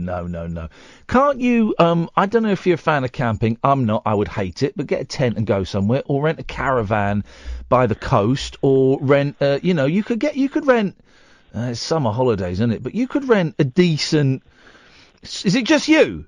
Yeah, I was thinking maybe like an Airbnb. I was going to say Airbnb. That's what you want. You want Airbnb somewhere in like the New Forest or up in the Lake District, somewhere like that. Yeah. In the middle of nowhere, Airbnb. That's what you want. Do it. My friend thinks that I'm crazy for wanting to go on my own, but I think I just need it. No, I don't think that's a crazy thing at all. I love being away on my own. Take a stack load of books. Take a notepad and pen in case you want to write. Take a few DVDs. And generally when I do those kind of things, I never touch the books, I never touch the DVDs. I just scribble down a few ideas, and I go out for nice long walks, and I go to the local pub for a meal, and a doze, and, I just commune with nature. Yeah. Okay, cool. New Forest or Lake District are my suggestions, but let us know how you get on, Jack. And, will do, thanks. Turn your phone off. Don't even bring the phone into the apartment with you. Yeah, I'm going to put my out of office on. Do it, man, because that's the thing. That's the thing that sucks you back into reality. Yeah. All right. Cool. Nice one, man. Good luck, Jack. Thanks very much indeed. Nigel, stay there, and I'll come to you in a minute. Dion, Louise and Simon. I want to go to Peter first. Hello, Peter. How you doing, Ian? I'm all right, thank you, Peter. What have you got for us tonight? Well, I'd just like to come on and kind of boast a bit. Oh, always happy to hear a little bit of a humble brag. Away you go. Well, what it was, me and a few of my mates who always played darts in my house. Did you just fart? No, it says darts. No, but I heard a fart, and trust me, It's probably the floorboards creaking when Right, I'm walking about the old floorboards. I've spent a weekend with two boys, right, and who were afraid to go into their bedroom, so spent the whole night, last 2 nights, in my bed, with the cat, 2 boys, and a load of teddies in my bed. I got very little sleep, but I was woken up by my youngest son sitting up and talking in his sleep, and B, just farting the whole time. So my fart detector is primed and ready to go, and I'm pretty sure I had a fart. But okay. You want me to walk back over the floorboard I again? don't want you to blow off again. No. Go on. What were you going to say? Well, what I was going to say is, a few weeks ago, we always have darts nights in my house. We always play darts. We're darts daft up with Wee Comfy. And we had a prostate cancer night. Oh, yeah. And the new, we've actually raised £300. Hey, fantastic! That should cure it. Well, that's enough to cure it. We've got the £300 from Peter. We've cured prostate cancer. Hey, that's wicked, man. How did you do it? What did you do? Well, I just set up two darts boards in my house. 2 darts boards. And we just played darts. 2 darts boards. Charity sheets. 2 dart boards. 2 dart boards. Yes. 2 darts boards. 2 darts boards. We contacted the charity. We get charity sheets. We got a couple of tubs. We put them in the shops and about. Yeah. Just raised. Well, what? We'll get £300 basically for what we've done. See? So I've got all the boys listening to your show. They've never listened to your show. I listen to your show all the time. Yes, man. By the way, everyone on YouTube is saying you definitely farted. Did they? Danny is saying it. Brock is saying Danny it. talks through a hole in his arse. Whoa! Hey! Whoa! What's your language, Peter? You may be Barry Big Balls with your charity fundraising, but let's can't curb the language. Well, the bottom line is, I've got all these boys listening to your show. We know what the bottom line is, but yes, carry on. Well, so I've got them all listening. So next year, I'm going to put it out on live radio, as you'd put it. Wowzers. Okay. Yes. I want 32 people to come and play darts at Hamilton in Scotland. Okay. They'll all know where it is. I don't. Well, I'll give you a private invite if you want to come. Can you play darts? I can't get the double tops. I can never finish myself off. I can't. Well, that's not my problem, mate. Right, that's my problem, Peter, and I'm cutting you off now. 0344 499 1000. This is Talk Radio. The radio show for people who know the best part of the day is the night. The Late Night Alternative with Iain Lee on Talk Radio. We'll get you talking. Let's go to Nigel. Good evening, Nigel. Oh. Hello, Iain. Hello, Nigel. How are you doing, man? Oh, sitting here sweating. It's so hot inside, isn't it? Inside what? Inside the building. It's so hot. Well, it's very cool in this building because we have wonderful air conditioning, but it's been very humid today, very close. I think my house is too hot because I haven't got any windows open or anything. No, I haven't got any windows open. So how are you? No, I'm all right. Yeah, I've been coping okay, but I just got back Mum's belongings from the hospital. Okay. You know, the clothes that she went in and everything. Yeah. And I went through, about an hour ago, I went through the whole bag. It was a really big bag with her clothes and stuff. And I found a £5 note in her purse. Oh. So I'm £5 richer now. There we go, you see. There we go. That's good news. And so that's good. And but I've got all her cards I put round the television set, so I can, and a pretty card, you know, the Get Well cards that she received. She had about 20. Yeah. And so I put them all around the television. Yeah. And it looks nice. I'm going to film that in a while. It looks nice, you know, around all her cards. And beautiful, everything. Yeah. But I used to buy Mum the collectible dolls that look like people. You know, I've got about 20 of those. Oh. And so I'm not on my own. I've got company. But hang on? Well, who did they? What do you mean that look like people? Who do they look like? Well, you know the collectible dolls with nice perfect clothes and everything. Got Cabbage Patch Kids. No, the grown-up dolls. You know the ones that...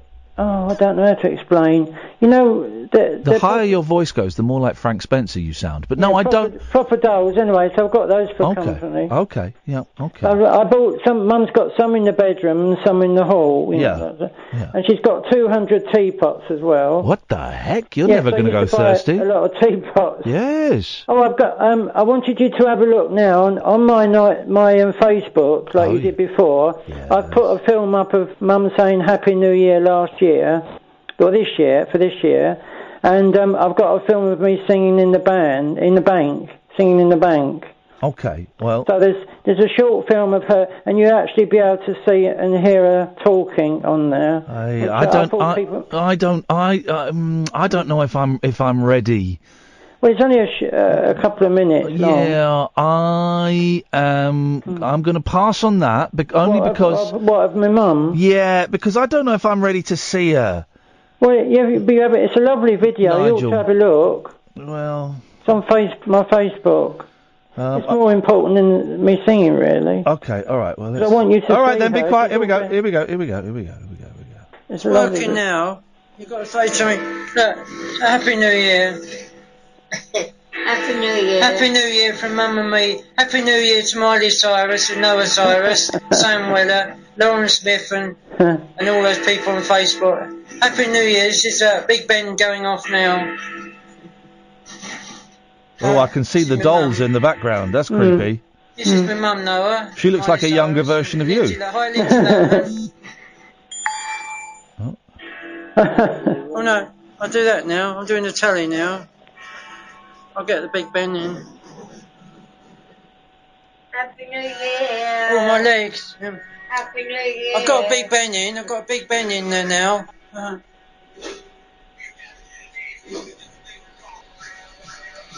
Old Lang, sing Old Lang Syne. No, thank you. That was nice. That was nice to see your mum. A lovely video, wasn't it?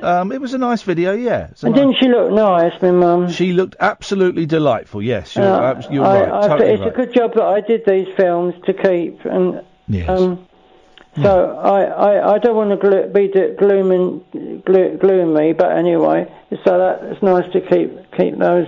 Yeah, of course. I'm very tired after going through all those clothes and bits and pieces. It's made me very tired. It's hard work. I think it's a shock, because you think I'm holding Mum's clothes and she's not here anymore. Yeah. Something else was. Oh yes. I haven't got enough money to pay for the funeral, but I'm going to get some help. I've got the forms today. Who's going to help you? The council? Some social help. I've got the forms for it. They're so expensive, these funerals. Yeah, but you get help with that. I've got the lady coming this week, the warden that's going to help me with the count. Brilliant. Signing the house down to me as well. Brilliant, good. But there's two things to sort. Oh yes, the death certificate's on its way to me to take, and I have to register it in Maidstone. Yeah. So I have to. It's coming. I have to register. That's not going to be very good, but I have to do it. Yeah, there's a lot of business you have to do when someone passes away. A lot of business. I don't know how. I don't think Mum thought I could do it all, but I'm doing it. You can do it all. You can do it all, man. And I did pie and mash tonight. Hey. Yeah, pie and mash. I'm getting to use the cooker better. Yeah. And so I'm having different. I had a roast dinner yesterday. Oh, do you know what, Nigel? I went to the pub for a roast dinner near my farm. There's a nice pub, and my kids were up, and my sister and her kids came along. We went to this local pub, and we had a fantastic roast dinner. Love nice bit of roast lamb. Yeah, that's what I had with some nice small potatoes. And on Saturday, because now I've got a kitchen, and my friend brought me, what is it? A cruet set. The big pot, the cruet. Yes, I heard of. I know what you mean. Yeah. I've got a cruet, and so I'm going to cook a lamb tagine. Ooh, I'm going to do it on Saturday. It's just me. I'm going to cook it. I spend all day cooking it. I'm going to watch a movie and eat it. I've got Mean Girls on at the moment. Oh, you hired them with that $5? With Lindsay Lohan, Oh, the movie. The movie. I thought you'd actually got some Mean Girls come round. No, but I'm working on that, getting a girl to come round. Come on, no, after the funeral. I've got to wait till after the funeral. Yeah. Before I have anybody in, So. LaCroix. Okay, they're saying it. Thank you, Joe. Thank you, Katie. Yeah. LaCroix. La Cruisette. Le Crusade. Yeah. Le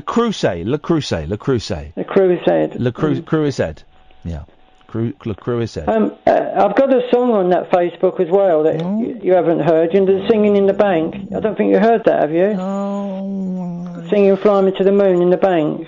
Bloody hell. It's on Facebook. No, it's underneath that video you've just seen. Okay. Right, you want me to... If it's not very long, if you like to play it for people. 2 minutes 20. Or whatever. No, I've seen this, you singing in the bank. Oh, have you? They set up a karaoke machine. Yeah, I've seen it. In. Why don't you give us a little song now? All right, okay, but it's just that the neighbours can't hear that, but they can hear me singing in the hall. Okay. You can't play it. You don't want to play it then? Right. No, because we played it before. I like to... okay. Keep music live. I'll sing you When I Fall in Love then. Okay, there we go. Yeah. This is when I fall in love. Yeah.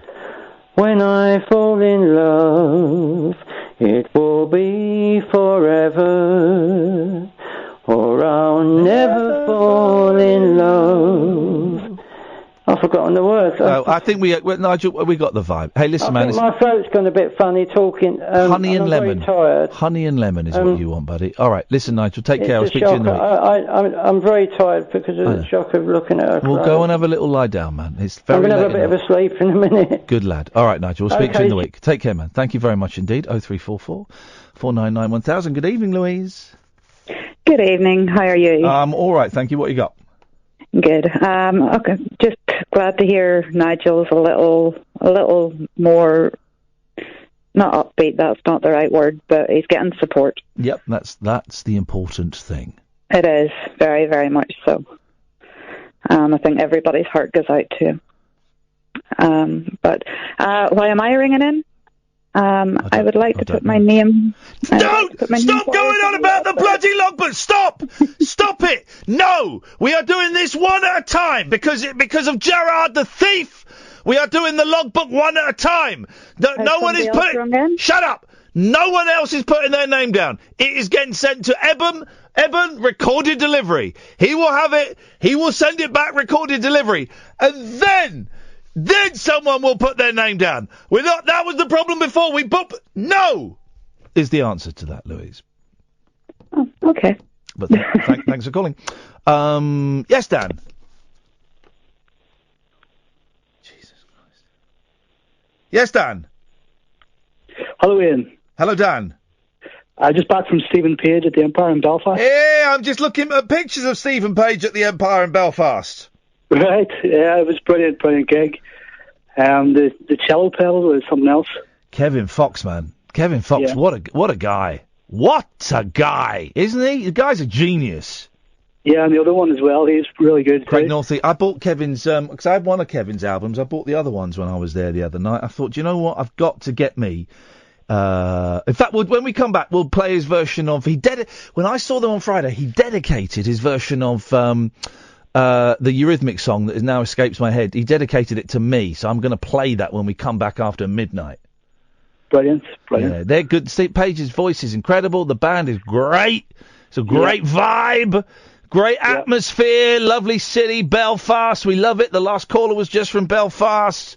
It is it's a wonderful place. It's a wonderful band, and I bet you had a great evening. Thanks very much for announcing the tour a few months ago on your show. Hey, my pleasure, man. We're big fans of Stephen, and we want people to go and see. Were there a lot of people there? It was so-so. It could have been a bit busier. It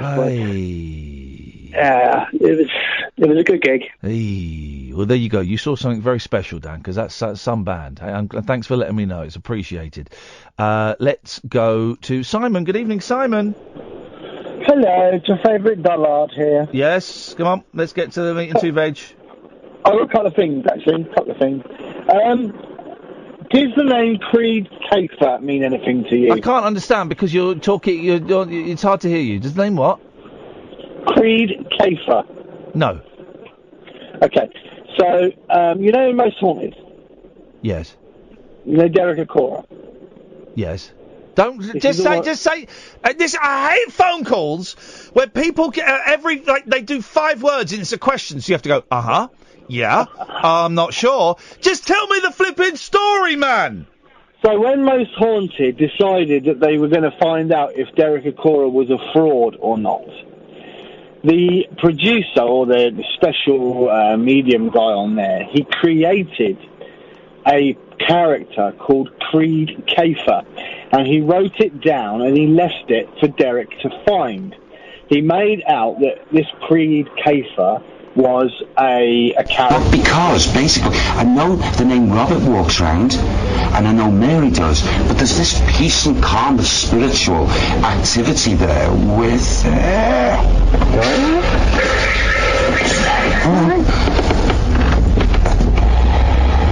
What is it, Derek? You alright? Mary loves Dick. He loves Dick. Yeah, no, not that. Mary loves Dick. Creed Kafer. Yeah. So he made out this story of this Creed Kafer, and he left it for Derek to find, and Derek found it.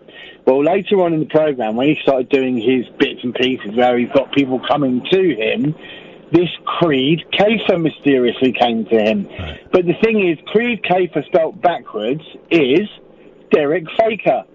And they caught him. He got himself caught out red-handed. It's all on YouTube. It's hilarious. Hilarious. There you go. Thanks very much for your call, Simon. It's much appreciated. Dion, do you want to come back after the news? Yeah, sure, no problem. Oh, lovely. Thank you very much indeed. All right, then. Here we go. 0344. Wow, that hour went... The first hour was slow. In fact, in some ways, it feels like I'm still doing the first hour. That's how slow the first hour was. Second hour was fast, man. Third hour, medium pace. 0344 499 1000 is the telephone number. It's been kind of a spiritual show this evening. Very spiritual. Maybe we'll get a little bit deeper into the spirituality of things, man. The chakras. Or maybe it'll just be more farting jokes, I don't know. You can Skype in, Late Night Alternative. You can call 0344 499 1000. Call costs pennies at the most, probably free for most packages. And what's more is you'll speak to Hayley. She'll take your name and number and give you a call straight back. And you can come on and talk about anything. What have we talked about? Left-Handers Day, Brian Harvey, logbooks, James Bond being played by an Indian man. I've got to talk about drooling. Meghan Markle's going to be murdered by the Queen's own hand. So those are some of the topics we've covered. You can talk about anything you want, guys. 03444991000. This is the most listened to late night phone-in show on British radio. The Late Night Alternative with Iain Lee on Talk Radio. The Late Night Alternative with Iain Lee on Talk Radio. We have ways of making you talk.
Kevin Fox,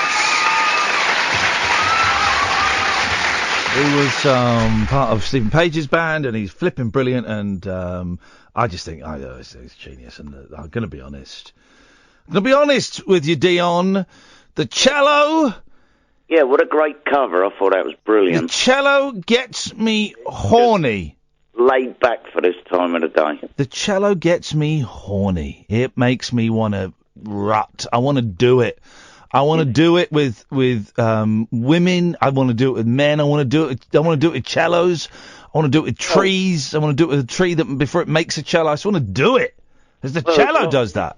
There's a lot of East European ladies. They normally learn the cello. Wow! Oh, makes me want to do it. European ladies. Well, come to Langley, mate. Plenty of them. I'm coming to do you know what? I'm coming to Langley to find a horny European cellist. I'm going to do it with them. Consensually, of course. Well done. Thanks, man. Yeah, I had a girlfriend once called Clairvoyant. It's all right. It's old, but it works. There's no way to speak about an ex-girlfriend of yours? What, clairvoyant? No, old but works. She probably knows she's clairvoyant. She'll know that. No, but are you still going out with her? I'm confused. No, I'm not. Who dumped who? I don't know. She looked into the spirit world and... Okay. She was an alcoholic? No, she's not. I don't know these. It doesn't matter, mate. Anyway. Okay. I'm sorry to hear. I'm sorry. We've all loved and lost. I'm sure there's someone out there for you. I'm gonna sign up to Tinder. Oh, and not Grindr, as a friend told me on Friday. I don't know. I've got a grinder at home. You're gonna grind who? Her? It's a grinder. It's a little round plastic thing. Okay. And what is? Aren't they called fleshlights? No, it's a grinder. It's for a different model, is it? For grinding a bit of weed in. That's all. Grinding a bit of weed. Yeah, you put it in there and. Wacky backy. Is that the wacky backy that you're smoking there, laddie? I'll turn the blind eye to it just this once, but don't go doing it again. You sound like what's it there off Porridge. Mackay. Anyway, what's getting on my nerves? I was listening to some radio station full of snowflakes. Right, hang on a minute. Shut your face, Mark. You are. Excuse my language. You're a shit of a human being. Right, everybody, I want you to go online and troll this guy.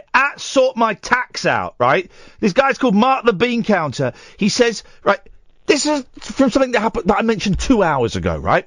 He says, Mark the Bean Counter in Loughborough, doesn't even follow me on Twitter, and he's just chipped in. Look at his smug face outside the Lacoste shop. Right, Mark, I'm going to destroy you, right? He says, of course you can recycle cardboard.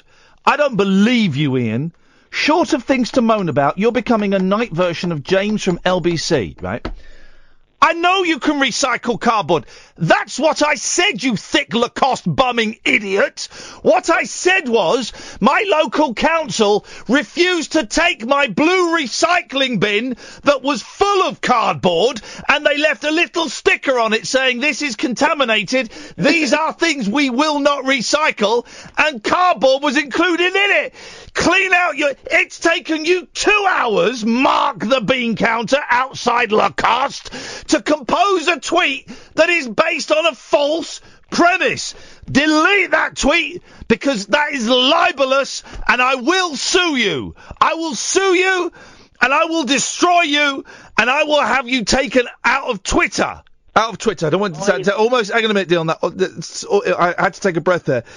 Yep. And it almost sounded like I was actually issuing a death threat. I'm not issuing a fatwa against, Mark the Bean Counter. But what you have said, what he has said, is factually incorrect.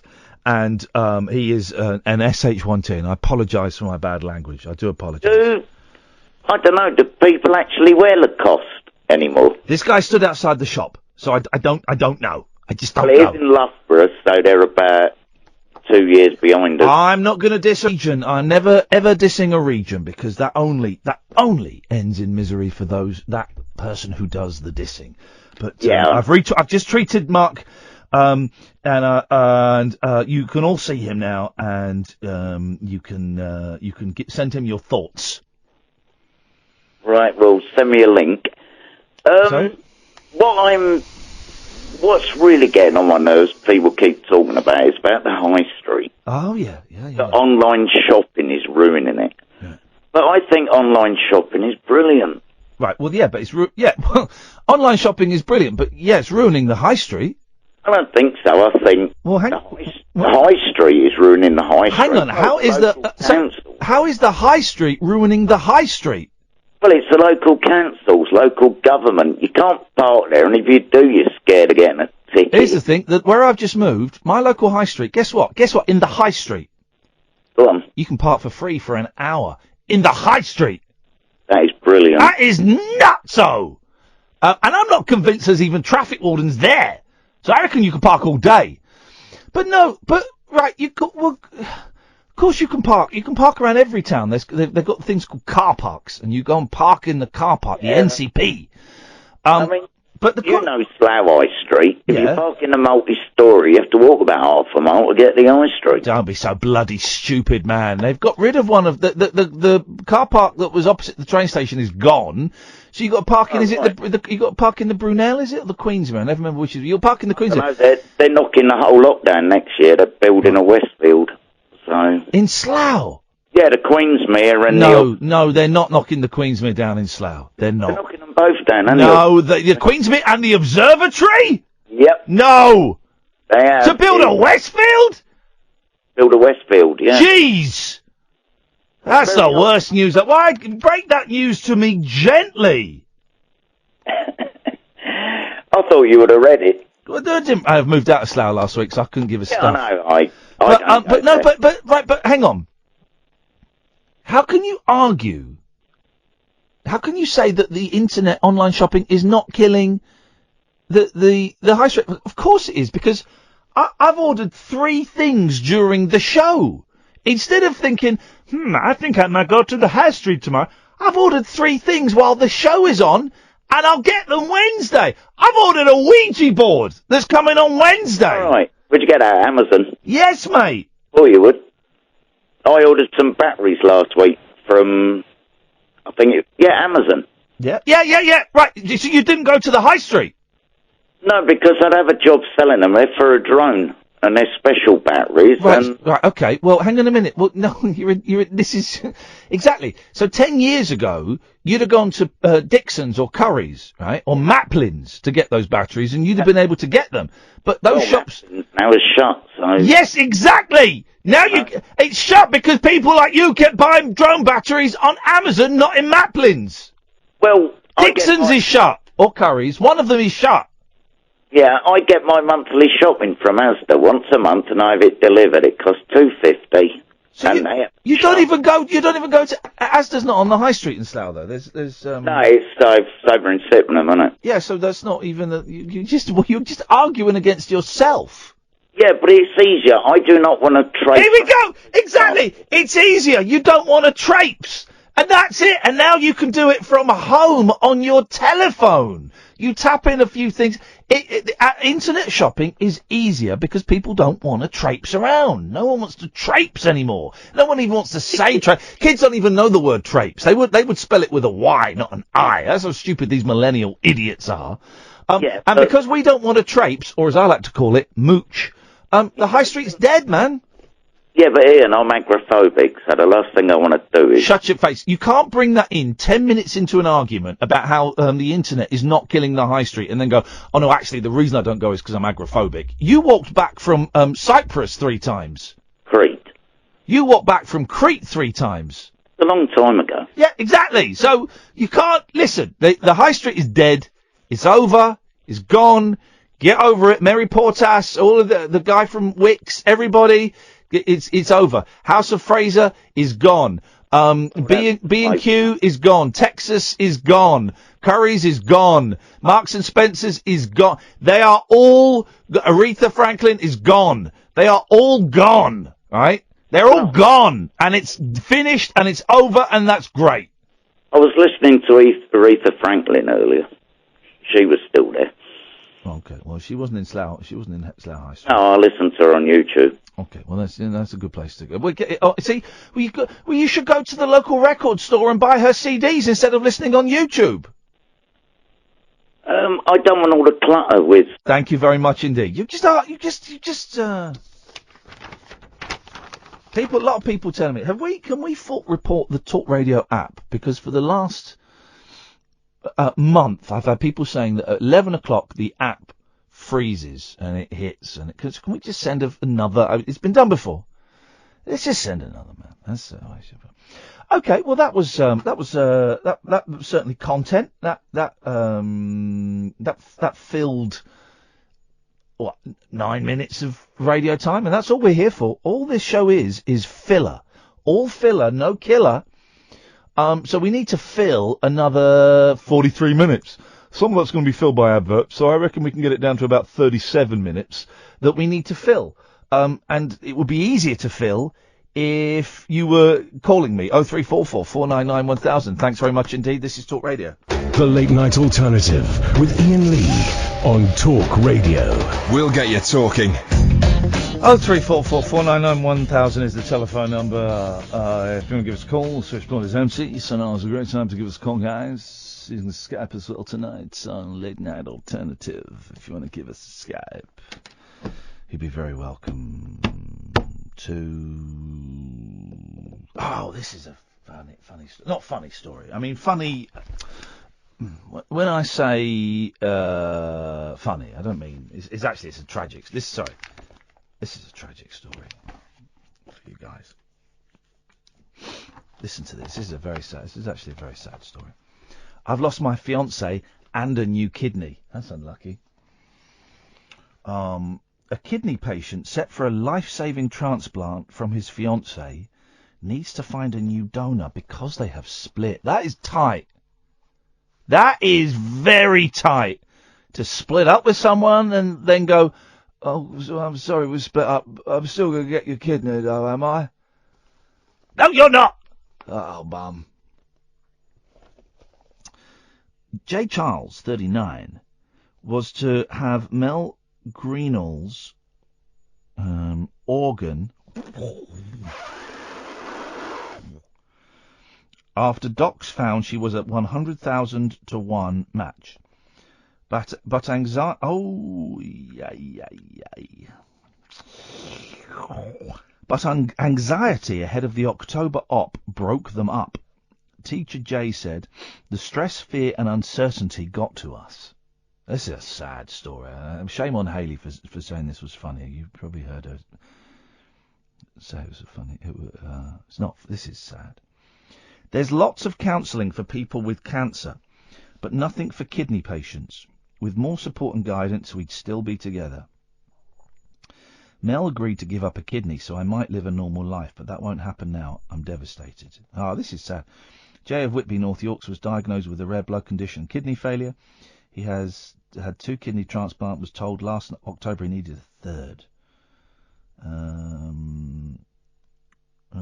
Oh no, here we go. God, listen to this. This is incredible. Dance teacher Mel, 45, volunteered and was found to be a match.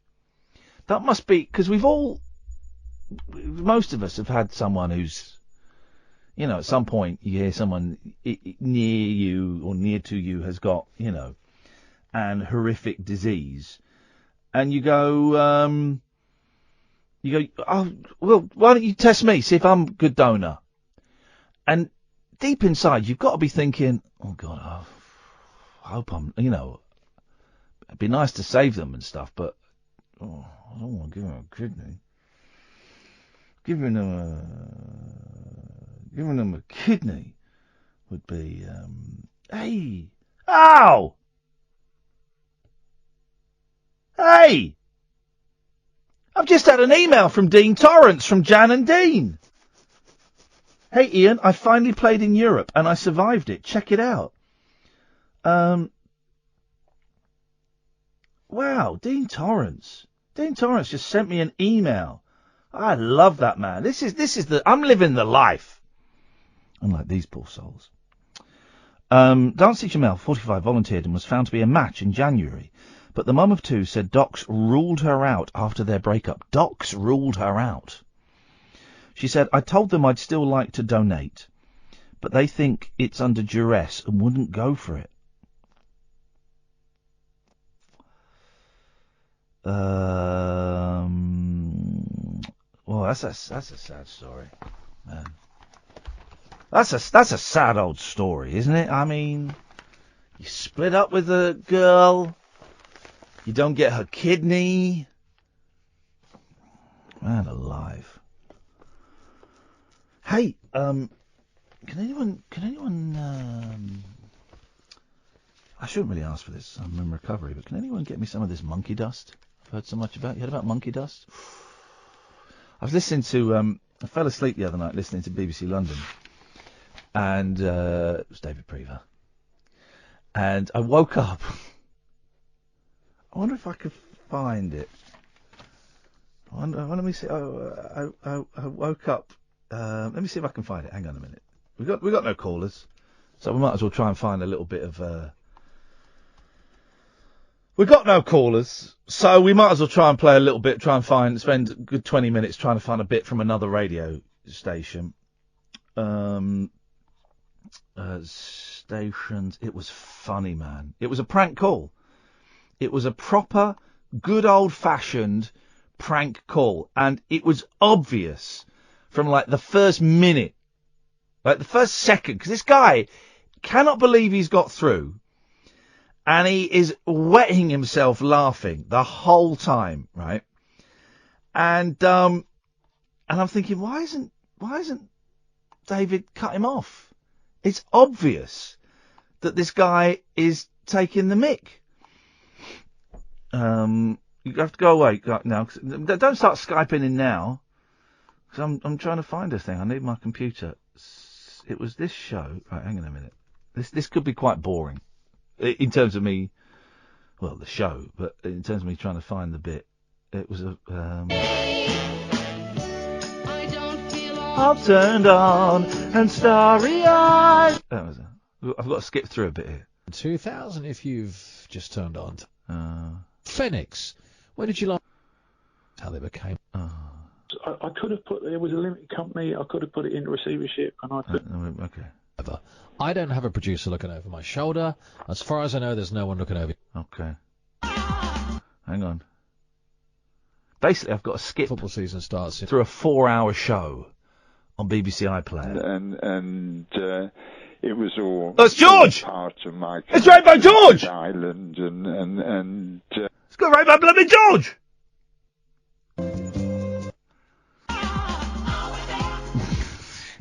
Which you could exchange for. Quit on the table. I mean, that's going shopping. Oh God, shut up, man. Sweet. I'm here. Becoming useful. In your mouth these days. Reading the tweet here from Jack. For money, obviously. Do you think so? They're going for advertising money. Well, they're. It's going to be worth it, guys. Trust me. Trust me. All them things, but I still do lots of things. But it's before this. There's the monkey dust. Here it is. What we call it. Here it is. This is it. Artificially amplified. This is great, man. This is a proper, old-fashioned prank call, the likes of which I've bemoaned the fact that we don't get anymore. Right. So this is David Prever on BBC London, Saturday morning. That was it. It was after the Stephen Page gig, and I just wanted to sleep, so I put BBC London on. And this is, I love a good prank call. You don't get prank calls anymore, okay? We bemoan the fact on here, and this kind of woke me up, and it was like, oh wow! But it goes on for ages, and he should just cut them off.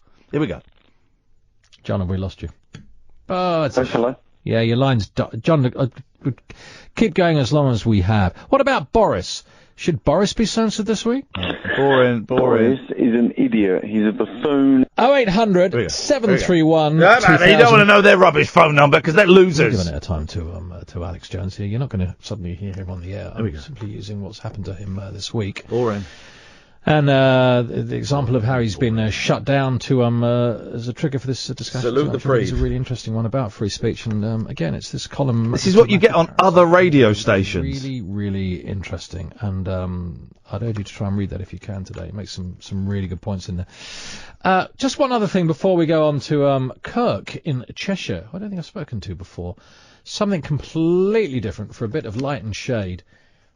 When was the last time you missed a plane or a train and it ruined your life? There's a great story this week, and it was in the papers yesterday. It's there again today about Alan Johnson, the former Home Secretary. He's a bit boring. He's going on a little bit there.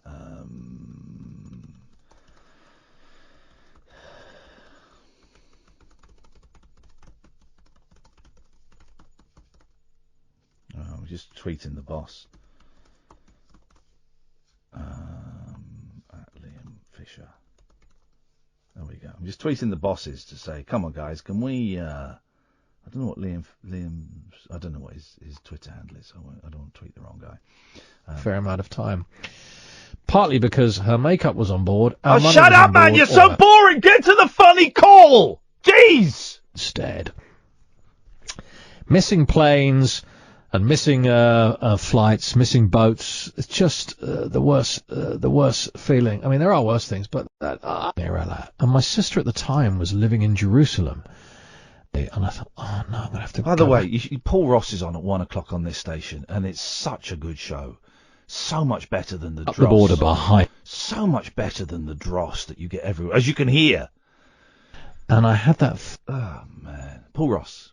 Monday, I don't know what days he's on, but he's on between 1 and 5, and he's a much better listener than this. I've missed planes as well before.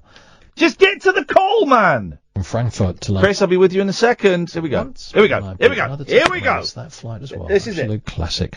Stories about missing flights and trains. If you have any, I'll take those, please, on 0800 731. I'll take those calls. You know about this thing called monkey dust? Here we go. Which is all over the news. I don't know anything about this at all. Emergency services telling colleagues at Sky News that they're dealing with a citywide epidemic of violent psychotic patients hooked on this synthetic drug known as monkey dust. Here's Kirk in Cheshire. Morning, Kirk. Morning, Kirk. Great. Hello? Yes, Kirk. It's David Prever here. Go ahead, sir. Hello, David Prever. Can I, before you start, can I just say we're cracking up at home listening to you call it monkey dust. You know what we call it in North Staffordshire? What do you call it? Chimp powder. Chimp powder? Chimp powder, yeah. And you guys in the media calling it monkey dust. Well, what do you know about it, Kirk? What can you tell me about it? Have you been to Alton Towers, Jim? No. You know what we say? You know what we say in North Staffordshire? You say you come for the smiler, but you stay for the chimp powder. So what do you know about laughing it? in the background. You know what I mean? No. You come for the smiler, but you stay... I've got no idea what you're talking about, Kurt. Don't worry. Okay, forget about that, Jim. That's lost on you. You've never been to Alton Towers. So the chimp powder, I'm from North Staffordshire. I used to be involved in a chimp powder. We used to sympathise at home, actually, in our flat in Stoke-on-Trent, just on the outside near Portvale. We used to be involved in that scene, and for better or worse, we got out of it, and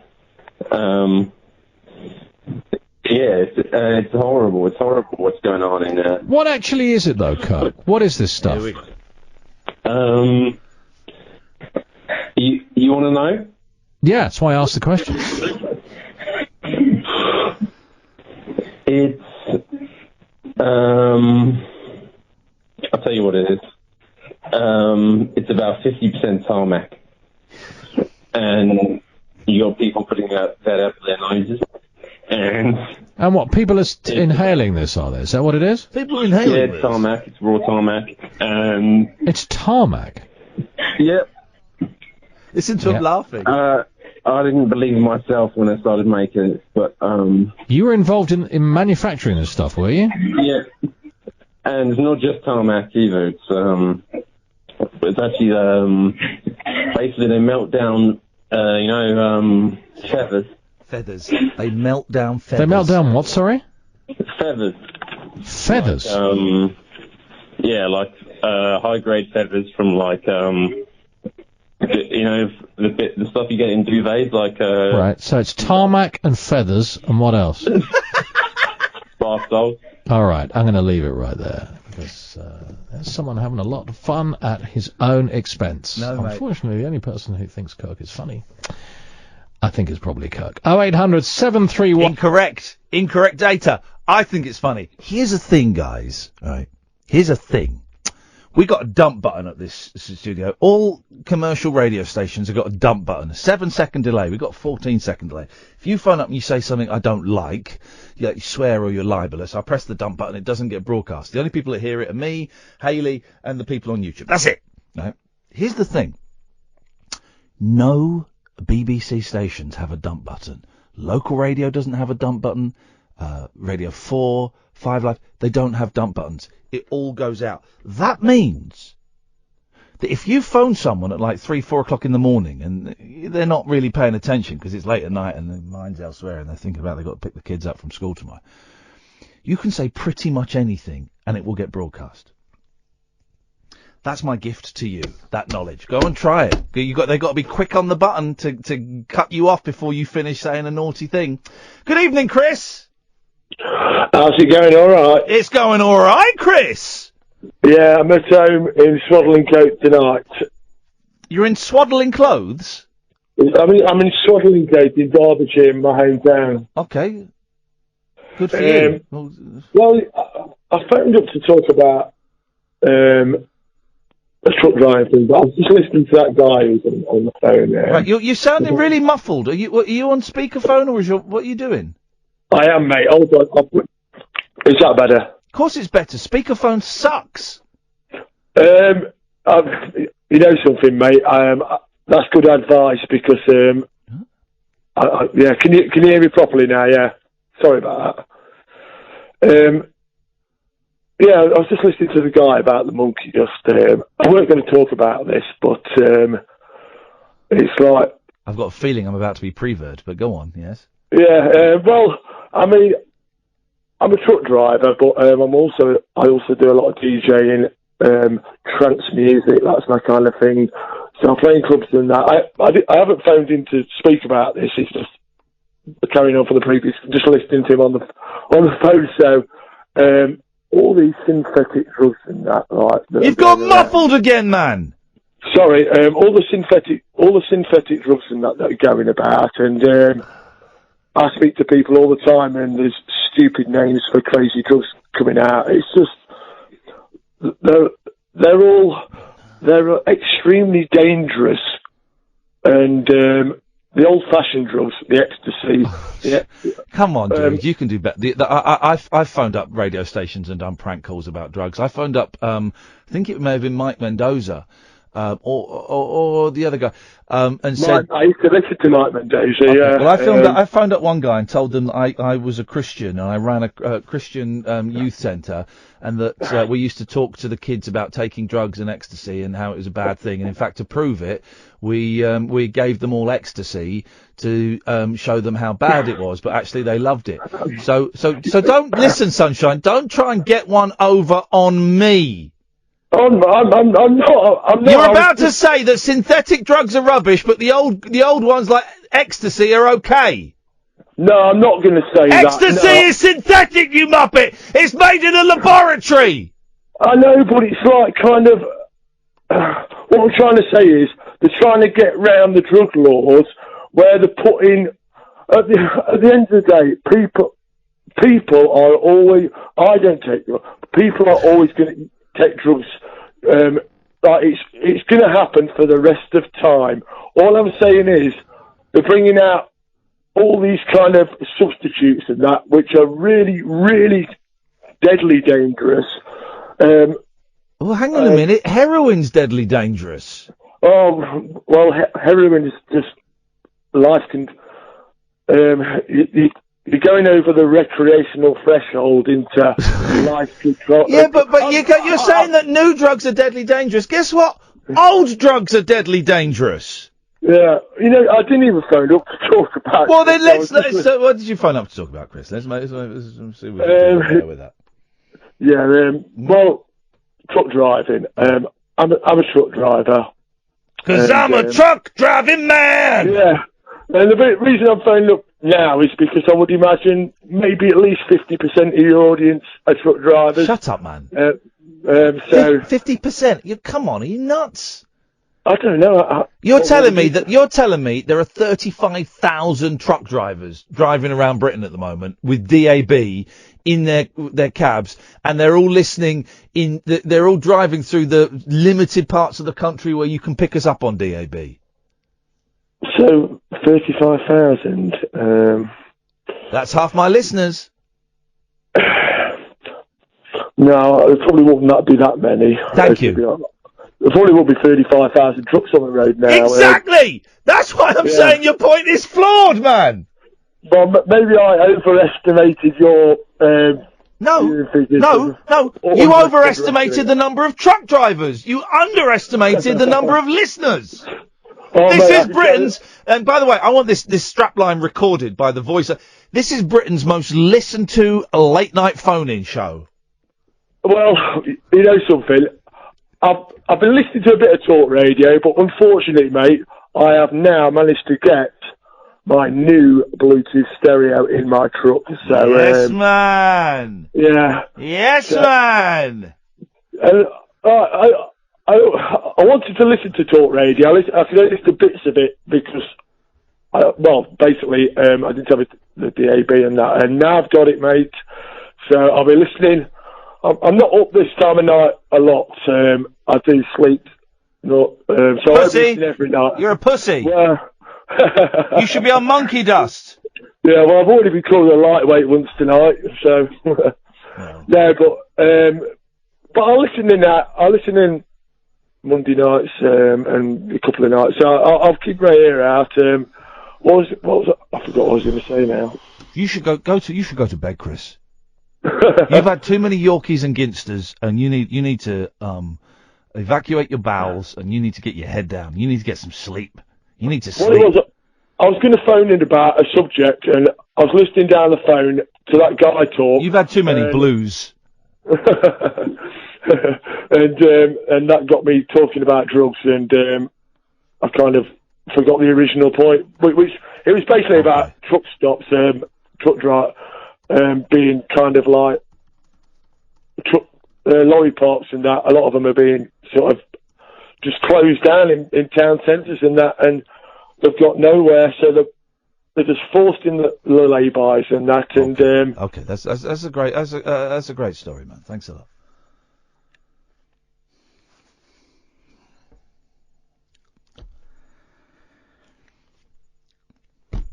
I don't know. Loads of you are saying you're having problems with the app and with the online, and it's been going on for ages, and it seems to be between 11 and 1. Sabotage much? I think so. I blame Ian Collins. But if you've got a problem, we've told the bosses, but if you've got a problem and you're on Twitter, can you tweet at Talk Radio and at Denny Morris, DENNIE Morris, Denny Morris. So at Talk Radio and at Denny Morris, because I don't, what can I do? I just don't know.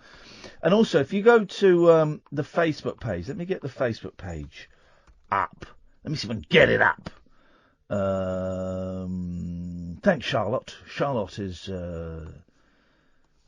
Charlotte's telling me about the situation that's going on. 03444991000, by the way, is the thing. If you go, there's an email, I think, on the Talk Radio page. Ollie, can you let me know that there was an email that you said for notifying them of problems? And what a surprise. So if you go to facebook.com/talkradiouk and go on there and tell them that the internet is pony. Tell them that it don't work. And here's the thing: if enough people say it, then something might get sorted out. Is what I'm trying to say. Because I've told them, I'm not saying cause hassle for them, but I just think if enough people get in touch. Someone said there was an email if there was a problem with, or you can go to the Talk Radio website. No, okay. Anyway, let them know, because it would be nice if people could listen to the radio show. That would be a great thing. This is the Late Night Alternative on Talk Radio. The Late Night Alternative with Iain Lee on Talk Radio. Feedback at talkradio.co.uk. Feedback at talkradio.co.uk is the thing. Hello, Sheila. Hi, Ian. How are you? Hello, Sheila, my old friend. It's nice. We're not actually friends. I'm all right now. I've perked up a bit, just as I'm going my way home. So, which is making me think I might do a live little Facebook thing when I get home to the farm, which will be about 2:30. If anyone wants to, might make myself a bowl of muesli and do a nice little Facebook thing. Wow. What do you mean? So, what we can watch you eating muesli? You can watch me eat muesli on my Facebook page, facebook.com/Ian Lee. How can I go on? Can I watch you, or do I have to be your friend or something? You have to go to facebook.com/Ian Lee, and if I can be bothered when I get home, I'll stream a little video of me. I'll do a live stream of me listening to Paul Ross and eating my. I do like Paul Ross. I like Paul Ross as well. But he's on a little bit too late, so I don't listen to more than maybe 20 minutes, and then I fall asleep. Oh. But I did audition for one of his shows once, which every time you say about Paul Ross coming on, I remember that. And I've still got a T-shirt because I didn't get on the show, but I've got a Telly Addict T-shirt. When you auditioned for Telly Addicts? Yes. What, was he the producer of Telly Addicts? No, he was the host. It was years ago. Shut up! Paul Ross was never the host of Telly Addicts. That was Noel Edmonds. No, it's something like that. TV Hang on a minute. Addict Paul or Ross, something. Paul Ross, come. Don't start changing your tune now. It was something. They were. Come in. This woman is lying about you. Now, what a memory. Hello, how are you doing? What's this lady's name? This is Sheila. The T-shirt is white, and the sort of like trimmings on it are orange. Well, I tell you, I did a show for UK Gold back in the day. It was called UK Gold because everything you touched turned to dross. Called Telestack, and that was a TV trivia show. A rip-off of Telly Addicts. Yeah, of course it was a rip-off of Telly Addicts. I had a hand in the conception of the programme. It won't surprise you to learn. And the prize was a golden telly. Wow. Okay, a real telly. Well, it was a small portable with spray gold. Oh. The team hadn't reckoned with the fact if you spray over the bit where the remote control signal goes to, they can't change the channel. And I was able to say though, people could climb up to. They went up via televisions that showed how far up they were getting, of course, and they climbed up my throbbing, pulsating stack to grasp the golden television on Telestack. Right, now, and Sheila, you auditioned for this, and you weren't good enough to get on it. Oh, I'd love to have had you on it. Oh, listen, what would have been? Everybody had to tell me their favourite TV show. It's often things like Sid James, Bless This House. What would yours have been, Sheila? From where are you from, Sheila? I'm from London. Okay, Sheila from London. Sheila, you're welcome to Telestack. You can climb all the way up my throbbing, pulsating stack and claim my golden television, but only if you tell me your favourite TV show of all time. What will be your specialist subject, lovely Sheila? It's very embarrassing, but it's Murder, She Wrote. Murder, She Wrote. Okay, now for 5 points to kick you off, who was the main star on Murder, She Wrote? And that's the way the show worked. Simple as that. This is why you're so good, and this is my problem, because I'd have gone, oh, Murder, She Wrote. What a load of crap that is. I'd have got all sarky and rude. Play nice. And you can do that kind of. That was my better version of the answer. I would have said probably Neighbours or something. I only say to you, because they knew those shows, those early satellite shows were repeated endlessly, you weren't allowed to do anything that was kind of ongoing, like a developing soap. It had to be something where it all finished. Yeah. Like Murder, She Wrote was virtually finished. Yeah. She's still alive, isn't she? She's still going, yeah. Fantastic. She's still going. She's so old. Yeah. Okay. Oh, people can still go and do. Although in the great film, the first version of Manchurian Candidate, based of course on that wonderful novel by Richard Condon with Frank Sinatra, she played Lawrence Harvey's mother in that, and he's the kind of one who's been brainwashed into assassinating the president. Yeah. Brilliant film. And I think she was only 2 years older than Lawrence Harvey and played his mum. Well, I tell you what, Sheila, Paul normally comes in a few minutes and whores his show to us. Full of tosh. And I normally ask him, but do you know what? I can't be bothered tonight, Sheila. So would you like to interview Paul Ross about what's coming up on his show after 1 o'clock? Yes, I'd love to do that. Go on then. Hiya, Paul. What's on your show tonight? Well, Sheila, so grateful you invited me on your programme. I love to share with everybody listening what's on Talk Radio from 1 a.m. It's World Lizard Day, as I'm sure you know, Sheila. I'm going to be talking about the green basilisk lizard, which can run 14 feet on water because of suctions on the bottom of its tiny feet. It crawls on what they call the meniscus of the water, which is like this weird skin, 14 feet across water. It's like the Jesus of the lizard world. Wow. Oh. Oh, sorry, Sheila, I bored her. She sounded so disappointed. Oh dear. I tell you what else we're doing those well, that they found a new skeleton, the fossilised skeleton of a new form of pterodactyl with a wingspan of, would you like to know how big the wingspan was, Sheila from London? Yes, I would. About 28 feet. That's a big old boy, wasn't it? Swooping down 160 million years ago. So we're doing a little bit of that. I'm also talking to an academic, a tattooed professor from America, who says that these days you're more likely to get a job in America if you're sporting ink than the contrary. So things have changed in the last 15, 20 years, and he's got kind of great theories about why that might be and where tattooing might be going. Have you got any tattoos, Sheila? Oh, you guys about to ask it. No, I don't. Would you like one? Paul Ross is giving away a free tattoo delivered by his own hand. Well, I meant like a jailhouse one, because I've got the bottle of ink and the needle. I'll do one for you. Do you fancy one, Sheila? Yes, please. I used to hate body art, but as I get older, I'm coming round to thinking... Do you know what? That's exactly the same as me. I did not like it, don't like it, and more of my friends are getting them now. Well, they may offer possibly a cautionary tale, not just aimed at female listeners, Sheila, so don't take this personally at all, but a very good friend of mine called Sue, who's now in her early 70s, when she hit 60, she wanted a tattoo, and she had on her left buttock cheek a little kind of champagne dish, like the old baby sham dish. You know the ones, I mean, the flat champagne? I'll have a baby okay, sham. lovely, okay. So she was fine, and she got a bit older, and she was in her early 70s, and she went back to the doctor with a little bit of trouble, and the doctor said, slip behind the screen and undress, and then she was laying down, he was looking at her lower back, and he said, oh, you're a keen gardener then.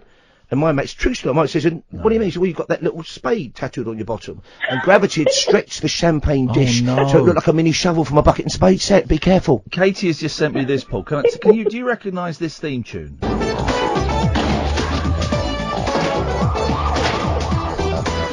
It's ringing a vague bell, but there have been so many down the years. Is it one of mine? I think I do. Do you recognise it, Sheila?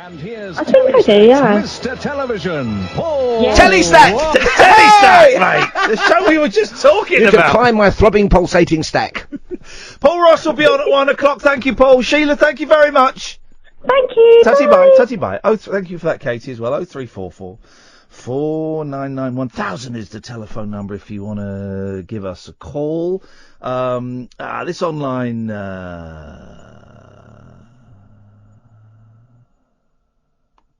This online listening is bullshine, isn't it? It's really not... Oh, here we go. Thank you, Mel, who sent me this. This is from the Mirror. Teen has intimate relationship with creepy zombie doll and they're set to marry next month. Felicity Cadleck, who has her doll's name tattooed on her arm, showers the figure with kisses and dresses her in pink clothes. And there's a picture of a young lady kissing like a zombie doll with its jaw gone and blood and stuff. A teenager says she's set to marry a creepy zombie doll that she's fallen harder for than any of her past boyfriends.